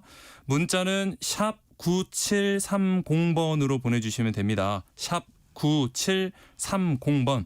짧은 문자는 50원, 긴 문자는 100원의 정보 이용료가 있고요. 아니면 콩 게시판 그리고 KBS 1라디오 유튜브 채널 통해서도 무료로 참여하실 수 있습니다. 많은 참여 부탁드리겠습니다. 그러면은 이 아이들 코 건강을 위해서는 아무래도 이 습도 조절이 제일 중요하겠죠. 네, 그렇습니다. 온도와 습도 관리는 코 건강뿐만이 아니라 모든 호흡기 관리의 가장 기본입니다. 네. 이게 왜 그러냐면 우리 몸 내부는 항상 36.5도 정도의 약간 따뜻한 온도를 가지고 있고 네. 굉장히 습한 환경이거든요. 네. 그런데 이에 비해서 우리 몸 외부는 이거보다 보통 온도가 차갑고 건조합니다. 그러다 보니까 이 건조한 공기를 몸에 들어올 때 이 처음 맞닥뜨리는 곳이 중요한데 그게 바로 코인데요. 네. 그러다 보니까 코의 점막은 항상 온도와 습도의 영향을 많이 받을 수밖에 없습니다. 네. 전문가들은 실내 온도는 20에서 22도 정도가 적당하고 습도는 40에서 60% 사이로 조절하는 것이 좋다고 설명하는데요. 네. 이건 왜 그러냐면 코의 점막 그리고 거기에 이어진 기관지 점막들이 손상되지 않을 적절한 온도와 습도가 그 정도 된다라고 생각하시면 되겠습니다. 그러면은 뭐 건조한 것보다는 습한 게 코 건강에 좋은 거 아닌가요? 이 습하면은 오늘처럼 비가 오는 날 습하잖아요. 네. 이러면 비염 환자분들 되게 좋아하시거든요. 예, 코가 예. 좀 편하다고. 그래서 습도를 무조건 높게 하면 좋은 거 아니냐 이렇게 생각하실 수도 있는데, 네 이게 습도가 너무 높게 유지되면 한 가지 좀 단점이 있습니다. 바로 예. 곰팡이나 진먼지 진드기 같은 것이 잘 자라게 돼요. 네. 그래서 오히려 이런 곰팡이 알레르기나 진먼지 진드기 알레르기가 있으신 분들은 이런 날 알레르기 증상이 더 심해질 수 있습니다. 그렇구나. 네, 그래서 딱 적절한 습도를 유지하는 것이 좋은데요. 지금처럼 겨울이나 봄에 건조한 계절에는 가습기를 적절히 사용해서 습도를 맞춰주시는 것이 좋고, 우리나라는 여름이 굉장히 습하잖아요. 이럴 네. 때는 에어컨이나 제습기로 습도를 오히려 낮춰주시는 것이 좋겠습니다. 그런데 우리 야외 나갈 때는 뭐 건조하다고 가습기 틀 수는 없잖아요. 네, 네. 그래서 건조한 날씨에 외출할 때에는 마스크를 착용하시면 마스크 안쪽은 습도가 확 올라가거든요. 그래서 코 건강에 도움이 되실 겁니다. 너무 건조하다 싶으면 또 마스크를 쓰는 게 습도 조절에 도움이 된다. 네. 예. 그 외에 또 뭐 코 건강을 위해서 좀 신경 쓸 게 있다면 뭐가 있을까요? 제가 꼭 추천하는 게 바로 코세척입니다.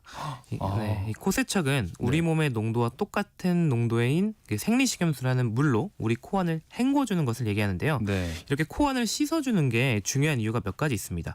일단 건조하고 추운 날씨에 코 점막이 손상됐을 때 이 생리식염수로 한번 씻어주면 이 회복을 돕고 통증을 좀 줄여줄 수 있고요. 네. 그리고 더러운 먼지나 꽃가루 알레르기 환자에게 더러운 먼지나 아니면 꽃가루 알레르기 환자에게 문제를 일으키는 꽃가루들 이런 게 코에 계속 남아 있으면은 코에 염증을 계속 일으킬 텐데 네. 이걸 씻어주는 효과도 있고요. 그리고 코 안에 들어온 세균이나 바이러스를 씻어주는 역할도 하기도 하죠. 네. 그리고 가장 중요한 건 콧물을 씻어준다는 건데요. 특히나 끈적한 콧물 나올 때는 이게 꽉 막혀서 코가 답답한데 이걸 코세척으로 씻어주면 코 안을 시원하고 호흡을 편하게 해주는 효과가 네. 있습니다. 네. 이렇게 코세척은 특정 질병의 악화를 예방하는 효과를 가지기도 하고요. 그 자체로도 코의 불편한 증상을 해소하는 데 도움을 주기 때문에 매일 하시면 코 건강에 매우 도움이 됩니다. 저도 지금 하고 왔습니다. 아니 그러면 그 코세척을 좀 뭐 시시때때로 좀 자주 하면 좋은지 아니면 이런 코막힘 같은 증상이 있을 때 해야 되는 건지도 궁금한데요. 이 코세척이 시원하다고 너무 자주 하는 것은 또 좋지가 않습니다. 네. 네, 우리 코에서 나오는 콧물은 그 자체로 코 점막을 좀 보습해주는 역할도 있고요. 네. 콧물 안에는 면역 물질이 들어있어서 좀 우리 몸을 보호하는 역할을 합니다. 그래서 코세척을 너무 자주 하면 콧물이 과도하게 식혀져 나가기 때문에 오히려 좋지가 않고요. 보통 하루에 3번 정도 시간을 정해두고 하는 게 좋은데요. 네. 일단 저는 아침에 일어나서 바로 하면 좋다라고 일단 말씀을 드립니다. 일어나서. 네. 네. 밤사이 자는 동안 코가 좀 마르고 답답해지는 경우가 많고 특히 진먼지 진드기 알레르기가 있으신 분들은 이불에 진먼지 진드기가 있기 때문에 밤에 자는 동안 비염 증상이 올라오거든요. 그래서 네. 이런 분들은 아침에 코세척을 하면 코가 많이 편해지는 것을 느낄 수 있고요. 네. 그 다음은 외출하고 돌아와서 하면 좋습니다. 네, 밖에서 외출해서 생활하다 보면 이제 뭐 미세먼지라든지 여러 가지 알레르기 유발 물질들이 코에 들어오기 때문에 이거를 코세척을 싹 씻어주시면 좋고요. 그리고 마지막은 자기 전에 하면 또 좋습니다. 자기 전에 코세척을 통해서 콧물도 씻어내주고 코점막을 좀 촉촉하게 유지해주면 숙면을 취하는 데에도 도움이 됩니다. 그러면은 평소에는 이렇게 하루에 3번 하다가 이 코막힘 증상이 조금 심해지고 있을 때는 코세척을 좀 자주 해주는 게 도움이 될까요? 만약에 이제 비염 증상이 심해졌거나 콧물이 심한 경우에 코세척을 중간에 더 해주어도 괜찮은데요. 네. 이게 왜 그러냐면 콧물 배출을 도와주기 때문에 네. 증상 개선에 도움이 됩니다. 그런데 한 가지 주의하셔야 되는 게 코가 막힌다고 코세척을 무리하게 많이 하면 오히려 안 좋아질 수도 있다는 거예요. 이게 왜 그러냐면 코가 막힌다는 느낌은 콧물이 안에 꽉 차 있는 경우도 있지만 이럴 때는 코세척으로 씻어주면 도움이 되겠죠. 하지만 더 많은 경우는 코 안쪽이 부어 있을 때입니다. 콧물이 나는 게 아니라. 막힌 게 아니고. 네. 그런 경우에는 왜 코를 풀어도 콧물이 안 나오는데 코가 답답할 맞아요. 때 있죠. 그럴 네. 때는 코가 부어서 코가 막히는 건데 이럴 때 코세척을 과도하게 하다 보면 이게 사람 욕심이 뚫으려고 되게 세게 하거든요. 힘을 더 주게 되죠. 힘을 네. 주죠. 그러면은 우리가 넣은 생리식염수가 코를 통과하지 못하고 코랑 귀를 연결하는 유스타키오관을 통해서 귀로 넘어갑니다. 그래서 아이고, 네. 중이염이 생길 수 있어요. 그래서 코가 막혀서 코 세척이 제대로 되지 않을 때에는 이거 콧물 때문이 아니라 코가 부은 것 같다. 그럼 무리하지 않아야겠다라고 생각하시는 것이 좋겠습니다. 기본적으로는 하루에 3번 정도 하시다가 만약에 증상이 좀 심하고 정말 콧물이 많이 찼다 하면은 몇 번 더 해주는 정도가 네. 좋을 것 같네요. 이 코 세척을 사실은 저는 안 해봤어요. 네. 그런데 약간 두렵기도 하고 해서 망설여지던데 아이들에게 이 코 세척을 어떻게 할 수가 있을까요? 이게 일단은 코 세척이 두려운 이유가 우리가 뭐 코에 물 들어가면 맵잖아요. 그렇죠. 그래서 이걸 물로 씻으면 되게 아플 것 같은데 네. 사실 이 생리식염수로 하면 아프지가 않습니다. 이게 왜 그러냐면 이게 맹물이나 아니면 바닷물 같은 게 코에 들어갔을 때 코가 아픈 이유는 네. 이게 우리 몸과 이 물이 나트륨 농도가 달라서 그래요. 그러면은 이 나트륨 농도가 달라서 거기서 통증이 느껴지는 건데 네. 반대로 얘기하면 나트륨 농도가 똑같은 물을 코에 넣으면 안 아픕니다. 그래서 생리식염수를 코에 넣으면 안 아파요. 예. 그래서 이제 어른도 코 세척을 해도 되고 아이도 할 수가 있는데 어른들도 무섭다 보니까 아이에게 해주기가 어렵거든요. 네. 그래서 아이가 만약에 협조가 충분히 된다라고 하면 코 세척을 충분히 할 수 있습니다. 근데 우리가 보통 생각하시는 또 코 세척의 종류가 한쪽 콧구멍으로 넣어서 반대로 나오게 하는 그렇죠. 이거를 관류형 코 세척이라고 하는데 네. 관류형 코 세척은 아이가 협조가 되면 보통 한 나이가 만 3세에서 4세가 넘어가면 시행을 할 수가 있긴 한데 네. 근데 아이들에 따라서 나이랑 상관없이 코에 뭐 넣는 걸 되게 무서워하는 아이들도 네, 있거든요. 네. 그런 아이들은 생리식염수를 스프레이로 뿌려주는 제품이 있습니다. 이걸 사용해 주시는 것도 굉장히 도움이 됩니다.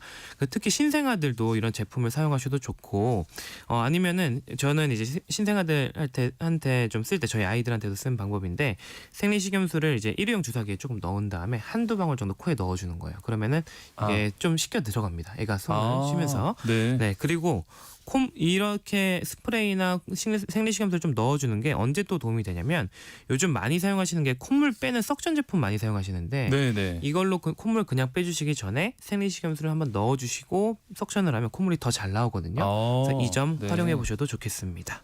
그러면은 아까 말씀해 주신 이 스프레이형 같은 경우에는 이제 뭐 관류형 하기 전에 예비로 하는 건가요? 아니면은 이 스프레이만으로도 충분히 효과가 있나요? 스프레이만으로도 충분한 효과가 있습니다. 다만 이게 물론 관류형이 싹 씻어주는 거니까 더 시원한 느낌도 있고 콧물이 꽉 차 있을 때 씻어주는 효과는 더 좋지만요. 이게 비염 환자들에게 이 비염의 증상을 좀 완화시키는 효과가 관류형이 좋냐 스프레이가 좋냐 이걸 비교해봤을 때 이 생리식염수 스프레이만 잘 뿌려주어도 비염 증상이 잘 조절되더라. 동등하게 조절되더라라고 하니까 스프레이만 잘 뿌려주셔도 되겠고요. 근데 이게 한 가지 주의하셔야 되는 게 제가 말씀드린 스프레이가 코에 뿌리는 스프레이가 되게 여러 종류가 있는데 생리식염수 이게 소금물만 들어있는 제품을 쓰셔야 되고요. 우리가 보통 비염 스프레이라고 하면은 코가 막힐 때 일시적으로 뻥 뚫어주는 제품이거나 아니면 장기적인 치료를 위해서 사용하는 스테로이드 스프레이가 있습니다. 이런 것들은 함부로 뿌리시면 안 되고 꼭 의사나 약사의 그 상의의 진료나 처방이 있을 때만 사용하시면 좋을 것 같습니다. 예. 그리고 우리 아이들하고 코 세척을 함께 할 때 또 주의할 점 뭐가 있을까요? 아이들은 아까도 말씀드렸지만 유스타키오관 기능이 약해서 귀로 물이 잘 넘어가거든요. 그래서 너무 강한 압력을 가하면 중이염을 유발할 수 있습니다. 그래서 특히 이제 코 세척용 제품 중에 주사기 모양으로 생겨서 코에 딱 맞대고 세게 쫙 짜는 제품도 있어요. 근데 이런 제품은 압력 조절이 좀 힘들어서 아이들이 중이염이 좀 잘 생길 수 있기 때문에 아이들이 이런 제품 안 사용하면 좋겠고요. 그리고 코 세척은 뭐 그 정도 주의하면 되는데 이제 콧물 석션 제품도 한번 좀 말씀드릴 게 있습니다. 이 제품은 너무 자주 사용하면 좋지 않다는 건데요. 이게 코가 막힌다는 거는 코가 부어서 그런다는 게 있다고 말씀을 드렸잖아요. 이 점을 간과하고 아이가 코가 막히고 답답해하면 무조건 이 기계부터 들이대시는 분들이 있습니다. 그런데 이렇게 사용하다 보면 이 압력 때문에 코 안이 오히려 부어서 코가 더 많이 막히게 돼요. 그러면 이제 코 막힘이 더 심해지기 때문에 악순환이 될 수 있습니다. 그래서 코 석션기도 하루에 한 3-4번 정도만 딱 정해놓고 코 세척하고 이어서 사용하시면 효과가 더 좋겠다. 이런 말씀을 드리고 싶습니다. 네. 아이 건강을 지키는 코 관리법 함께 살펴보고 있습니다. 관련해서 고민 있으신 분들 문자 보내주시면 되는데요. 용인 세브란스 소아청소년과 이재현 교수님이 상담해 드리겠습니다. 문자 번호 샵 9730번입니다. 샵 9730번, 짧은 문자 50원, 긴 문자는 100원의 정보 이용료가 들고요. 또 콩 게시판 KBS 1라디오 유튜브 채널도 이용해 주시면 되겠습니다. 그러면은 문자 받아보는 동안 노래 한 곡 듣고 오겠습니다. 이기찬의 감기 들려드립니다.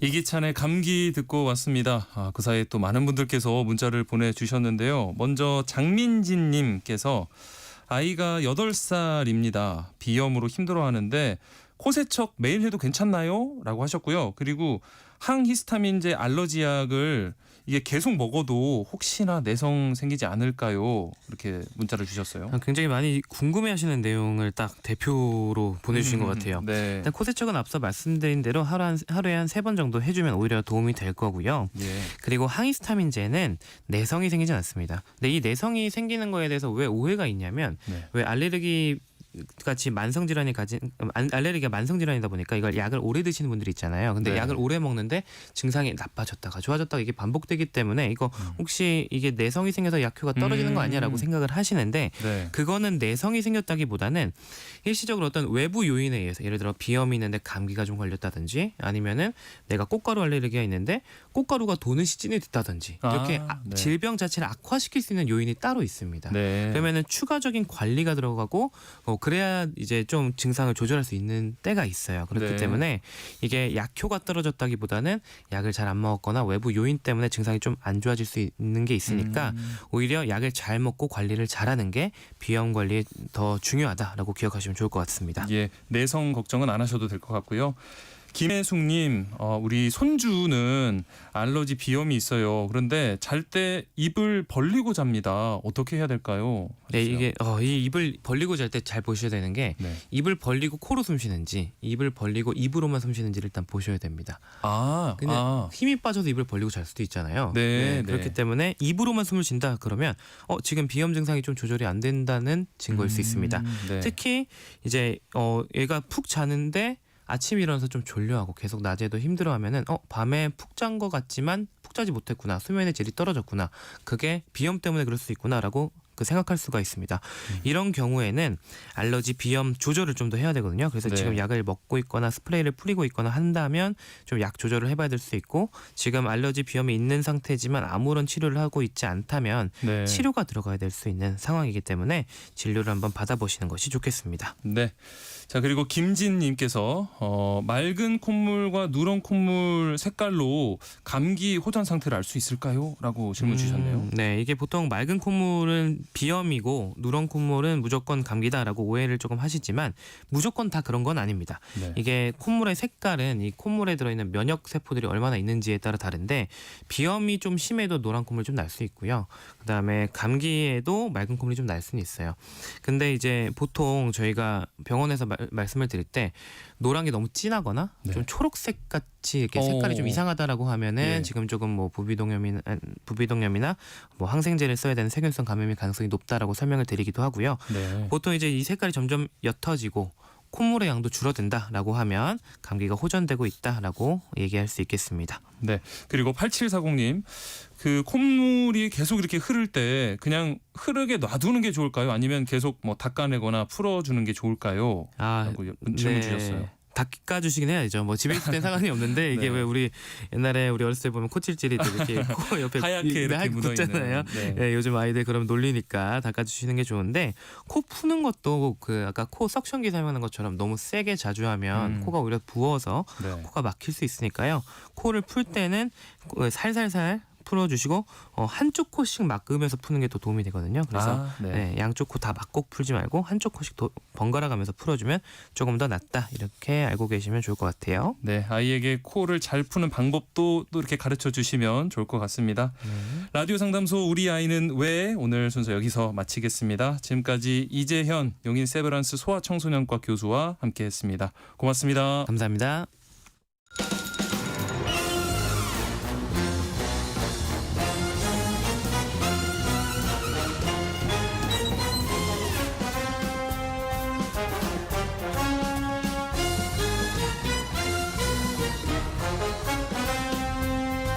네, 이번 주 목요일은 공연을 소개하는 시간입니다. 라디오 객석 1열 목공소 공연 제작사 랑의 안영수 대표와 함께합니다. 안녕하십니까, 대표님? 예, 안녕하십니까. 목공소 사장 안영수입니다. 인사드리겠습니다. 저는 처음 뵙겠습니다. 처음 뵙습니다. 반갑습니다. 네, 반갑습니다. 네. 이 시간에 이제 다양한 공연들 소개를 해주시는데 오늘은 어떤 공연을 가지고 오셨을까요? 정말 꼭 소개시켜드리고 싶은 공연을 갖고 오긴 했는데 마음 같아서는 코 청소 얘기 좀 네, 제가 비염 때문에 고생하고 있는데 어른도 지금 나가면서 선생님한테 잠깐 여쭤봤어요. 어른도 똑같이 생각하면 되는 거냐? 그러니까요. 궁금하실 것 같아서. 그렇죠, 맞아. 청취자분들도. 된답니다. 어른들도 똑같이 하시면 된다고. 우리 소장님께서 앞에서 대표님께서 앞에서 열심히 듣고 계시더니 또 질문을 하셨어요. 교체되는 그 짧은 찰나에 여쭤봤는데 저 같은 고민이 있으신 분들. 된답니다. 네, 코 세척하시면서 잘 관리를 하시면 좋겠습니다. 50년 동안 코를 그렇게 세게 풀었는데 살살 풀라고 하니까 알겠습니다. 오늘 공연은요? 제가 이제 지난주 방송에서 저희가 소개해드렸던 공연이 시작한 지 30년 된 공연을 소개해드렸어요. 사랑은 비를 타고라는 뮤지컬을. 근데 그래서 이번 주는 이제 정반대의 공연, 올해 창작 초연되는 작품을 하나 갖고 왔는데. 그 작품들 중에서 제가 직접 보고 너무 좋다고 생각한 작품 뮤지컬 소란스러운 나의 서림에서라는 작품을 갖고 왔습니다. 소란스러운 나의 서림에서 뭐 제가 뮤지컬을 많이 아는 편은 아닌데 근데 이 제목은 진짜 처음 들어보거든요. 진짜 처음 한 작품이고요. 정말 조심스럽게 올라온 작품이고요. 이게 무슨 뭐 그 나라에서 지원 사업 같은 것 때문에 된 작품이 아니어서 모르셨을 텐데 근데 이제 사실 이거 올해 처음 공연된 것 자체가 대단한 뉴스는 아니거든요. 워낙 초연되는 작품들이 많으니까. 그렇죠. 근데 이 작품은 좀 제가 꼭 소개시켜드리고 싶어서 갖고 왔고 일단 이유가 여러 가지가 있는데 그 중에 하나가 제작사가 좀 새로운 회사입니다. 제작사가 새롭다. 신생 회사라는 뜻일까요? 뭐 간단히 이야기하면 그럴 수도 있는데 이게 조금 다른 게 이 여러분들이 알고 계실 만한 유명한 공연들 뭐 데스노트나 드라큘라나 무슨 웃는 남자나 이런 대극장의 유명한 공연들의 무대 예술, 무대 미술을 담당하고 있는 디자이너가 있거든요. 이 오필영이라는 사람인데 이 디자이너가 원래 그냥 무대 디자이너 이렇게 시작했던 사람인데 이 사람이 이제 무대 미술을 전반적으로 다 다루기 시작했어요. 그러면서 2021년에 회사를 만드는데 이모셔널 시어터라고 이 회사가 이제 무대 예술, 무대 미술을 전반적으로 맡은 이런 회사로 만들어진 거죠. 사람도 키워내기도 하고 대단한 공연들의 무대 미술을 좀 전략적으로 만들기도 하고 이랬던 회사가 조금씩 뭔가 수상한 자기들끼리 무슨 이렇게 뭐 모의를 막 하더니 올해 처음으로 창작 뮤지컬을 직접 제작해서 올린 거죠. 그러니까 무대에 대한 이해가 누구보다 남달랐다고 해야 되나요? 뛰어난 이 스태프들이 주축이 된 회사에서 직접 창작 뮤지컬을 만들었다. 그러니까 정리하자면 신생 회사이긴 하지만 기대감이 커질 수밖에 없는 무대에 대한 노하우가 대단한 제작사의 작품이다. 이게 이제 새로운 점이라고 말씀드릴 수 있을 것 같아요. 저 같으면은 이 영화를 볼 때도 액션 영화를 그 무술 감독 출신이 이렇게 만들면 더 액션이 화려하고 기대를 하는데 뭔가 약간 비슷한 느낌일 것 같아요. 맞아요. 그러니까 믿음이 가는 그런 신생 회사의 초연 작품 이니까 기대가 된다 말씀이신 것 같은데 맞습니다. 어떤 작품인지 좀 설명해 주세요. 일단 이 작품 개발 단계를 좀 간단히 말씀드리면 그 이제 실력 있는 사람들이 회사를 만들었다고 하더라도 뭐 무대 미술을 하는 사람들이 회사를 그 창작 뮤지컬을 만들었대 이런 갑자기 뭐 투자사가 막 돈을 대겠다고 막 줄을 서고 뭐 대단한 배우들이 막 줄 서는 거 이런 건 아니잖아요. 그렇죠. 그러니까 이 회사가 좋은 작품을 발굴하기 위해서 자기네들이 그동안 모아놨었던 자본을 이용해서 사업을 벌입니다. 프로젝트를. 어떤 프로젝트냐면 레퍼토리라고 해서 LAB 그러니까 레퍼토리와 랩과 레퍼토리를 합쳐서 그렇죠. 신생어죠. 그래서 이런 프로젝트를 만드는데 이 프로젝트를 만들어서 좋은 작품이라고 스스로 생각하고 있는 작품들 작가 작곡가들한테 자기한테 좀 지원을 해라. 그 중에 몇 작품을 골라서 이걸 그 공연 때까지 완성본을 만들 수 있도록 금액을 써서 원고료를 다 내고 줘서 이제 그걸 발굴을 하고 그 중에 선택된 작품 4작품 정도를 이제 뮤지컬로 공연으로 만들어내는 작업을 하는 거죠. 근데 그렇게 신청한 작품들 중에서 1등을 한 작품이 바로 오늘 소개해드릴 작품 뮤지컬 소란스러운 나의 서림에서라는 작품입니다. 야, 정말 뭐 치열한 경쟁을 이겨낸 네. 그렇게 어렵게 탄생한 작품인데 그렇죠. 와, 네. 공연 내용이 궁금해집니다. 예. 내용 말씀드릴 텐데 그 전에 네. 오늘 노래를 제가 두 곡을 준비해서 네네. 한 곡 정도 먼저 들어보시고 줄거리 제가 간단하게 말씀드릴게요. 좋습니다. 먼저 그럼 어떤 곡일까요? 네, 첫 번째 준비한 곡은 제목이 넘버가 나의 오늘은 너의 내일, 나의 오늘은 너의 내일이라는 넘버인데 이 작품의 특징이 좀 잘 담겨 있는 넘버거든요. 한번 들어보시고 나서 이제 줄거리 들으시면 좀 이해가 좀 빠르시지 않을까 싶습니다. 네, 함께 듣고 오겠습니다. 그럼 우리가 정말 다른 시대에 살고 있다는 거야? 그럴 리가 없잖아. 말도 안 돼. 그럼 적당히 모든 이유를 둘러대면 될 것이지 뭐하러 이런 이상한 말들을 늘어놓겠냐고. 대체 뭐야. 말이 안 되는 걸 물어서 뭘 하겠다고.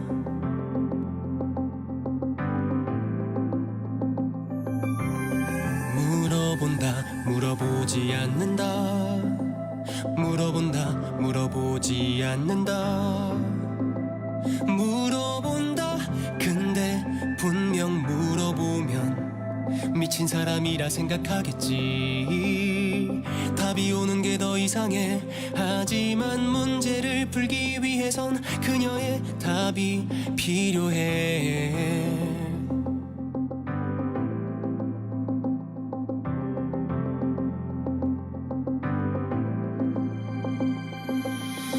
선생의 마음 잘 읽었으니 유치한 농담은 그만합시다. 피차 아까운 시간 버리지 말고 이제 책을 덮기로 합시다. 그동안의 대화는 즐거웠습니다.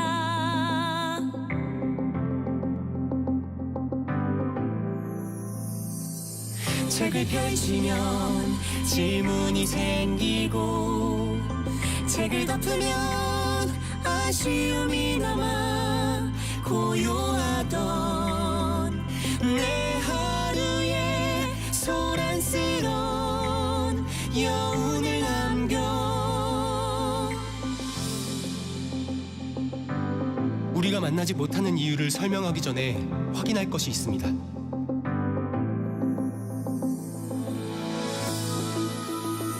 당신이 사는 세상에 일어날 일을 매일 하나씩 여기에 적어둘 테니 확인해 주세요.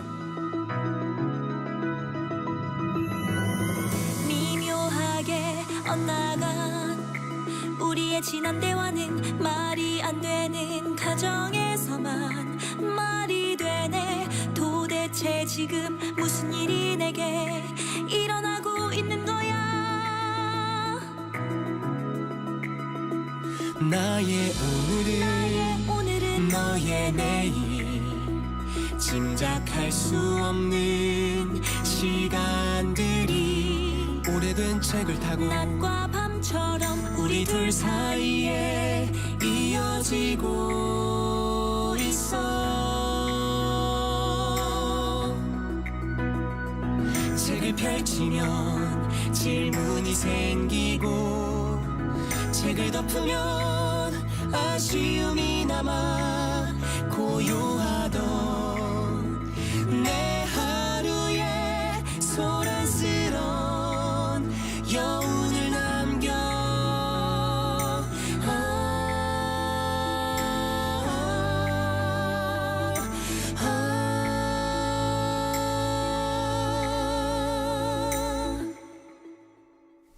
뮤지컬 소란스러운 나의 서림에서 가운데 나의 오늘은 너의 내일이란 제목의 넘버 함께 들어봤습니다.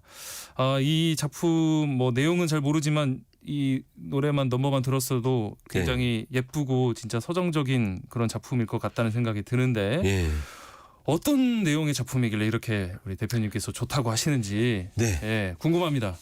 정해진 시간이 매우 부족하고 원고량이 많아서 줄거리가 많아서 그냥 바로 얘기하겠습니다. 그래서 제가 잠깐 노래 듣는 동안 우리 진행자님이 뮤지컬 노래를 얼마나 좋아하시는지 들었는데 이 얘기는 다음에 기회가 되면 할 수 있으면 하고 내용 빠르게 말씀드릴게요.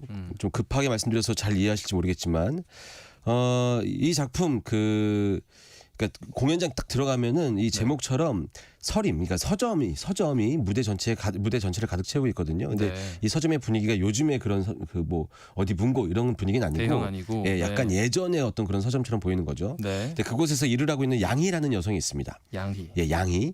이 여성이 있는데 이 양희라는 여성이 이제 서점의 분위기를 나타내는 막 이렇게 오프닝 넘버를 쭉 진행을 하고 나면 이게 배경이 1940년의 일제 강점기 시대구나라는 걸 알게 되는 거죠. 그리고 이 서림이 사실은 알고 보면 독립운동을 하고 있는 사람들의 아지트. 그리고 이 서점에서 자금을 마련하는 이 서림에서 자금을 마련하는 곳이라는 걸 알 수 있게 됩니다. 자, 이제 게다가 이제 이 여성은 꾸준히 독립운동가들을 도와주고 이렇게 이런 것들을 했기 때문에 총도 다룰 줄 알고 있는 그런 독립운동을 다른 형태로 하고 있는 여성이었던 거죠. 자, 그렇게 이제 1940년의 이야기를 무대에서 보여줍니다. 그리고 무대가 그대로 있는 상태에서 같은 무대에서 좀 다른 형태의 의상을 입고 나오는 배우들이 또 등장을 해요. 근데 조금 전에 나왔던 그 배우들이 의상만 갈아입고 나온 거죠. 근데 이 의상을 입고 새로운 의상을 입고 나온 배우들이 연기하고 있는데 조금과는 좀 분위기가 달라요. 이때는 또 이제 여기서 이제 그 무대에 등장하는 남성이 한 명 있는데 혜준이라는 젊은 남학생이거든요. 근데 이 친구는 이 서림에서 대단히 밝아 보이지 않습니다. 그러면서 이제 이들의 서사를 얘기해 주는데 알고 보니까 이 젊은 남학생이 등장한 시대는 1980년이었던 거예요. 그러니까는 얼마 전에 늘 존경하고 좋아했었던 학교 선배가 이제 이 시대의 그 어떤 그 운동을 하다가 잘못된 상태인 거죠. 이해되시죠? 그렇죠. 그러니까 이 두 가지 시대를 보여주는 그런 이야기인 거네요. 한 장소인데 1940년의 얘기와 80년의 이야기 이렇게 교차로 보여지는 내용이거든요. 근데 요거는 이제 그 배경 설명이고요. 이제부터가 이 작품의 의미 있는 설정인데 이제 이런 일이 벌어져요. 1940년에 있는 양이라는 그 여성이 이 본인들의 독립운동에 대한 내용을 책으로 쓰는 거예요. 혼자서. 왜 우리는 이 폐허 같은 곳을 폐허 속으로 뛰어들 수밖에 없느냐. 뭐 이런 글을 쓰다가 이제 글을 마무리 못하고 책을 책꽂이에 꽂아놓죠. 그리고 배경이 바뀌어서 1980년에 그 서림이 나오는데 이 혜준이 얘기가 나오는데 갑자기 이제 자기의 사진기 같은 걸 정리하고 있는데 저쪽 뒤쪽에서 책이 툭 떨어져요. 그래서 다시 꽂아놓으려고 딱 해서 꽂아놨는데 다시 떨어지는 거예요. 그 책이고요. 그래서 그 책이 뭐지 하고 딱 펼쳐봤는데 폐허 속으로 뛰어든 얘기가 나와 있는 거예요. 근데 얼마 전에 그 잘못된 선배의 이 모습이 딱 보이면서 이 책이 어떤 의미인지가 너무 궁금해서 거기다가 도대체 이게 무슨 얘기죠라고 딱 씁니다. 그리고 다시 1940년으로 가요. 이 양이라는 여성이 자기가 썼던 책에다가 글을 이어서 쓰기 위해서 딱 펼쳐봤는데 거기에 무슨 얘기가 또 써 있는 거예요. 답장이. 이게 무슨 일이지? 하고 해서 이제 거기다 그 40년의 시간을 두고 타임오프라고 하죠. 1980년을 살고 있는 혜준과 1940년을 살고 있는 양이가 이 책을 써가면서 서로의 이야기를 교차로 주고받는 이런 이야기가 바로 소란스러운 나의 서림에서라는 작품의 이야기다라고 말씀드릴 수 있을 것 같아요. 와, 벌써 이렇게 되게 흥미진진하고 약간 뭔가 로맨틱한 그런 분위기의 공연일 것 같다는 생각이 드는데요. 이 공연 시작하고 나면은 이런 말랑말랑한 느낌의 이런 느낌이 나거든요. 근데 사실은 반전은 이 반전이라고 할 것도 없죠. 1940년과 80년을 배경으로 둔 이유 우리가 예상할 수 있는 얘기고 제일 거기는 거의 제가 봤을 때 거의 매진이었는데 그때 객석에서 비슷한 감동과 비슷한 뭉클함이 느껴졌던 씬이 어떤 씬이었냐면 1940년을 살고 있는 양이가 1980년을 살고 있는 혜준이라는 사람과 이걸 교차하고 있다는 걸 깨닫게 돼요. 그러면서 너무 신기하잖아요. 그때 세상은 어떤가요? 막 이렇게 물어보다가 너무너무 조심스럽게 아주 마음 졸인 상태에서 그곳은 독립이 되었나요? 이걸 탁 물어보는데 이 씬에서 우린 다 알고 있는 사실이지만 이 씬에서 그 40년을 살고 있는 시대, 40년이라는 시대를 살고 있는 사람들의 간절했던 소망이 뭔지가 막 느껴지면서 그런 게 이 작품의 매력이 아닌가 이런 생각이 들면서 공연을 봤습니다. 그 부분에서 저도 약간 뭉클하면서 살짝 소름이 돋는 느낌이었는데 현장에서 보면 이건 조용히 눈물을 얼만큼 조용히 감정을 절제하면서 닦느냐 이 문제지. 우리나라 사람이면 다 느낄 수 있는 거죠. 근데 이런 류의 작품들한테 제가 좀 마음이 약한데 요즘을 살고 있는 사람들이 다 불안한데 미래에 내가 어느 날 꿈이든 뭐든 나타나서 지금 너무 힘들겠지만 생각보다 괜찮고 잘하고 있다. 이런 메시지가 지금을 살고 있게 하는 힘이잖아요. 그렇죠. 이런 걸 느낄 수 있는 작품이 바로 이 나의 소란스러운 나의 서름에서라는 작품이 아닌가 싶습니다. 네. 40년대에서 80년대에 향해서 어떤 질문을 했던 것처럼 우리가 지금에 살면서 우리의 앞으로 미래에 대한 질문을 던질 수 있는 그런 연극이 될 것 같습니다. 마지막 노래 또 한 곡 준비를 하셨죠? 공연 홍보를 위해서 이 제작사에서 그 뮤직비디오를 만들었었는데 서림 로만스라는 작품 그 넘버거든요. 또 알콩달콩한 얘기가 나오니까 이 넘버로 마무리하도록 하겠습니다. 네, 오늘은 여기서 이야기 마무리하겠습니다. 지금까지 랑 안영수 대표와 함께했습니다. 공연을 소개하는 시간 목공소였습니다. 고맙습니다. 감사합니다. 네, 세상의 모든 정보 오늘 여기서 마무리합니다. 모바일 쿠폰 당첨자는 홈페이지 공지사항에서 확인하시면 되고요. 끝으로 뮤지컬 소란스러운 나의 서림에서의 서림 로만스 뮤직비디오 음원으로 함께 들으시겠습니다. 저는 내일 다시 찾아뵙겠습니다. 행복한 오후 보내세요. 아나운서 임지웅이었습니다. 고맙습니다. 요즘은 누구나 책을 사려면 반드시 종로일 대로 오지요. 날마다 전등 아래에 책을 고르는 청춘 남녀의 자취가 끊일 줄 모른다오.